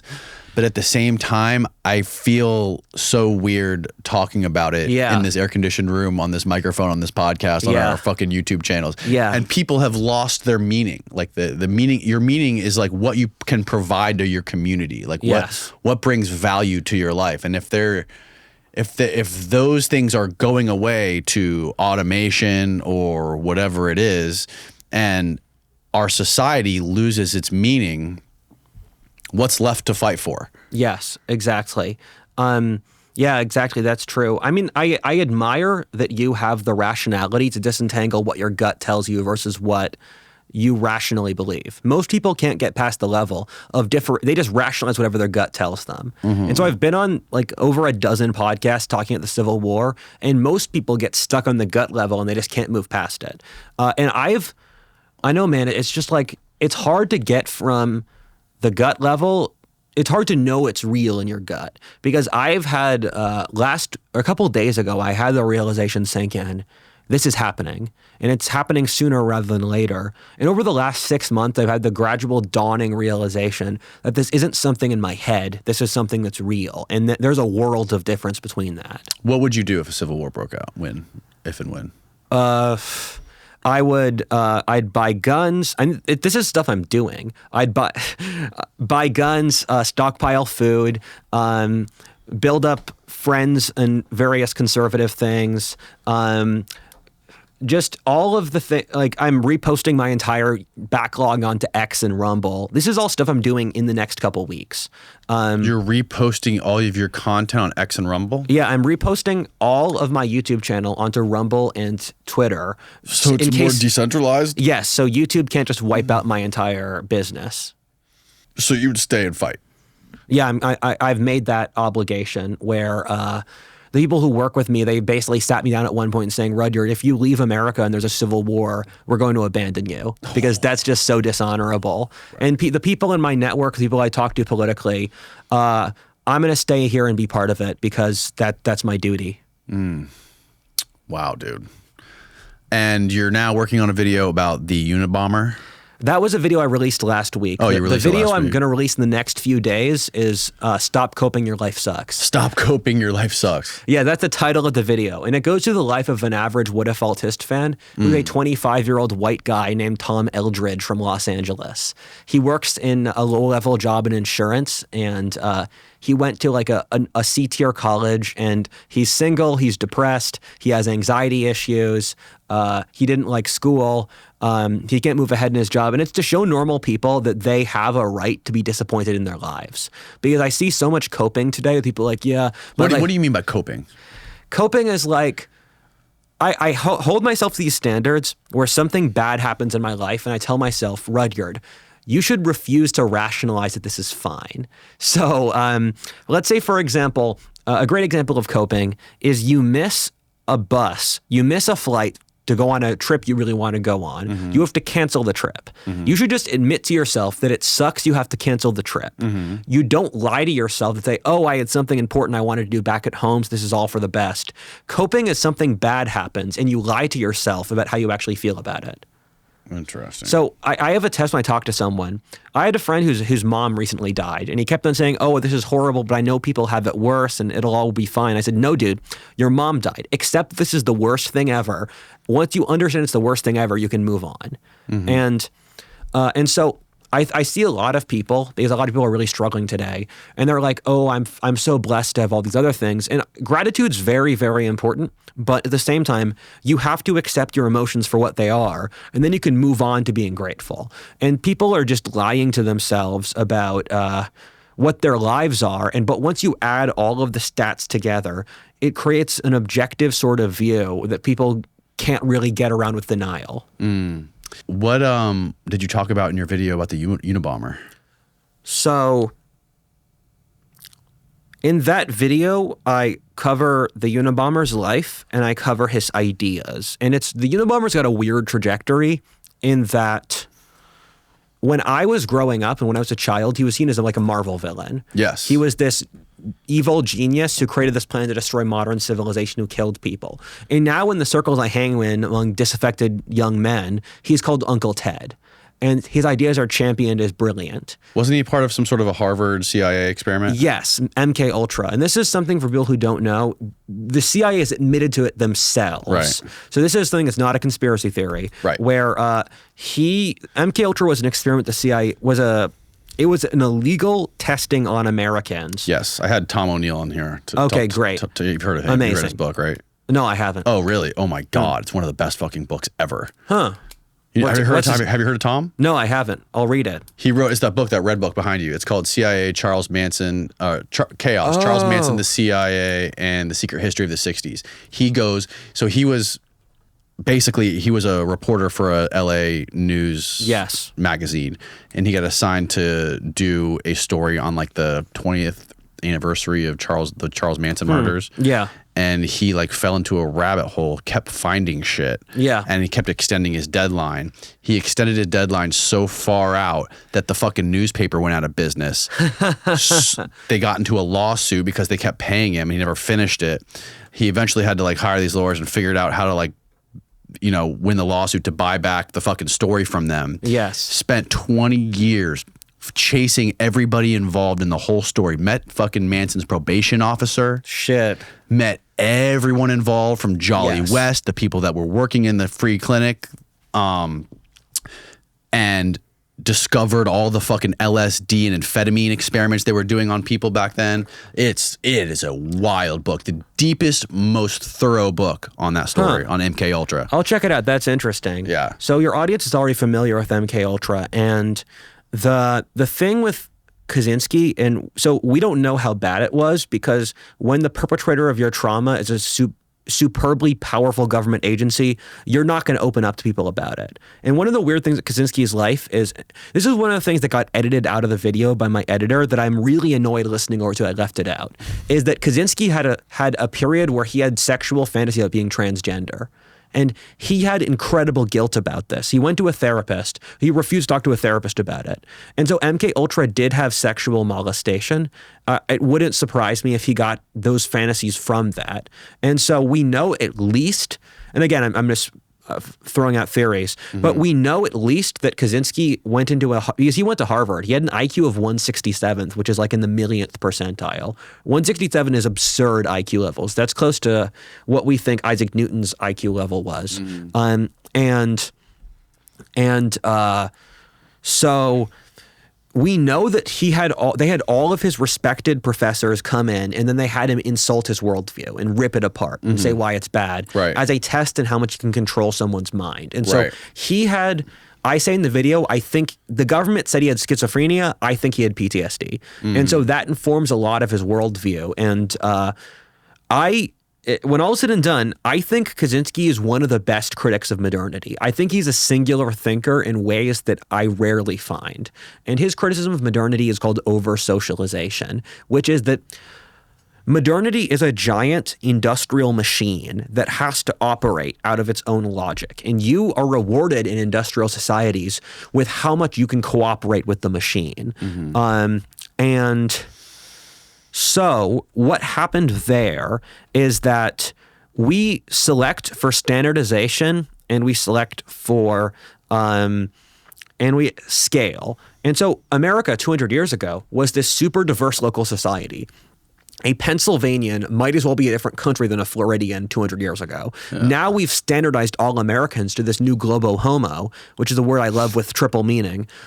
We've made everyone globo homo so that we've removed what people's individuality are. And so there was no school system before the Industrial Revolution. And the school system makes you wake up at a uniform time, work for someone else. It makes you work inside the machine. There was basically no employment in the pre-industrial world. Everyone was a self-employed ranching farmer. The only people who'd be equivalent to the employed today would be servants or slaves. So industrialization forces us to control our own behaviors where, for example, the left, which is peak over socialization, the left wants to remove people's traditional ethnic, family, sexual, national, religious ties. The left wants to destroy every single sort of meaning or social connection people have independent from the left, from the state, from the bureaucracy. And so that's the attempt to destroy human nature, to make us programmed so that we can be easily controlled by the machine. And so I agree with Kaczynski there. I don't agree with his terrorism. I think killing 3 people and blowing up constant things is objectively bad. Yeah. Definitely. And the MK Ultra, the idea behind MK Ultra was that they would basically break down people's mind and basically turn them into a blank slate. Yes. And be able to like inject any kind of crazy shit they wanted. There was a lot of weird shit going on in that period of time. That was like a lot of paperclip scientists were involved in that stuff. And This is a rabbit hole I've been meaning to do for years. I just don't know how to research it because I've been looking at this from the perspective of Edward Bernays, where that was what's his name's like cousin, right? Netflix and Sigmund Freud. So Sigmund Freud, So Bernays was Sigmund Freud's nephew, and then his nephew made Netflix. Really? Yeah, they must have good blood. Bernays' nephew made Netflix. Yeah. Have you seen the documentary by Adam Curtis? I think Yes. Adam Curtis is the best documentary filmmaker today. That's one of the best documentaries I've seen. I have to agree with you. Yeah. The craziest thing about his documentaries too is he doesn't film anything. He uses all source footage and does a voiceover, telling these incredible stories. So Bernays is responsible for basically creating like the advertising and consumerism in America. Yes. And one of the great examples in that documentary, I forget the exact, I think it was I forget the name of the documentary that he talks about Bernays in, but Century of the Self. Century of the Self, yeah. They talk about advertising when it relates to, I think it was like a Betty Crocker cake mix or something like that. And they were trying to figure out how to sell this cake mix. People weren't buying it. They were trying to market it to housewives. And the reason they did like a psychological group study where they brought in a bunch of housewives to try to figure out how we could better sell this. Yes. They figured out the housewives felt guilty because of how easy it was to bake this cake. So they just altered the instructions on it to say you have to add an egg. So now the housewives felt more productive and like they were contributing more to the household by they didn't need to add the egg. They just put that on there. So they psychologically felt more important, and they fucking flew off the shelves after that. Yes. So I think I'm using Bernays because I think he's symbolic of several very important things in our society. I sometimes think calling World War I until the present the Bernays era, because that era of history and the elite, it's this globalist, bi-coastal, technocratic elite that uses psychological manipulation to control people. And this is a big thing in conservative philosophy where the leftist elite doesn't want to drive tanks over their enemies. They want to gradually mold their minds through a variety of methods, media, school, subconscious programming, etc., to agree with them. And the thing with Bernays is that he plays into the concept of human nature we have very well, where there was a thinker of the mid-20th century, and this feeds into the blue pill anthropology lies, called Skinner. In Skinner's behaviorism, it's like you give a rat a cookie, or whatever the rat cookie is, and then the rat does something for you. So they found they could program rat behaviors by incentive structures. Mm-hmm. So this was their idea of human nature. So you give humans dopamine boosts if they do things you like to gradually train their behavior. So that's how we've turned everyone into being NPCs, because we've literally created a science of using dopamine boosts to control people's behavior for the last century. And that's what Bernays' thing was. Bernays said, I will target people's subconscious drives to control them. And my friend Sam Obergia has said that people are rational in societies that train them to be rational. In that, if you're in a tribal society where you worship the wood dick god, you are trained to have that kind of psychological, you're trained to venerate the god. And in our society, you're trained to be hysterical and respond to NPC stimuli. So people are that way. If you were a society 300 years ago where you're expected to read all of these ancient Greek philosophers, you'll end up being rational. So I think implicit in Bernays is this very strong criticism of our entire era of history. And I also want to make another video based off the Adam Curtis concept of hypernormalization. Yes. I haven't watched that one yet. That one's really good. Hypernormalization is a concept he gets from the Soviet Union, which is that for the final 15 years of the Soviet Union, everyone realized that he has this great line. We know that the government doesn't know what they're doing. The government knows that we know that they don't know what they're doing. We know that the government knows that we know that you know what I mean? Yes. And so it was this 15-year period, the Soviet Union, where people lived in this false reality of what the government said about the world. And then there was the lived reality. And these were hundreds of miles apart. And so it was this hyper normalization of this false collective lie everyone knew was a lie, but no one had a better idea. And I think that's a very strong criticism of our society of history, because in our society, it's more true the younger you are, that there's this huge divide between the collective consciousness you're allowed to stay on TV and how you deal with the world. And so, for example, you're supposed to mouth that violent racists run society, but at the same time, if you're 1/4 Syrian, you mark that you're brown on your job application. So your conception of the reality and how you act in the reality are super different, and that's hyper-normalization. And so it's the media's attempt to create this counter-narrative that no one believes, but no one has a better idea as an alternative, so we all play the game. Holy shit, dude. You just blew my fucking mind, right, dude? We just did 3 hours. Yeah. That was fantastic. Yeah, it was a great show. Yeah, I really enjoyed talking to you, man. You too. Blew my mind. Your YouTube channel is Whatifalthist. Yes. I'll link it below. Anything else that we should tell people about? No. My other channel is called History 102. I take an hour to go through different historic time periods like the fall of Rome or the World Wars. You should check that out. Thank you so much for having me as a guest. My pleasure, man. Again, I'll link everything below. Soon to be on Rumble and X as well. Yeah. I'll link that shit as well. Thank you again. Of course. And you're going to go do Matt Cox tomorrow. It's going to be glorious. He's the one who told me about you. Huh. So I'm glad he did. Matt Cox is he's a great guy. You're gonna love him. Sounds good. Be happy to go on. All right. Good night, world. Peace.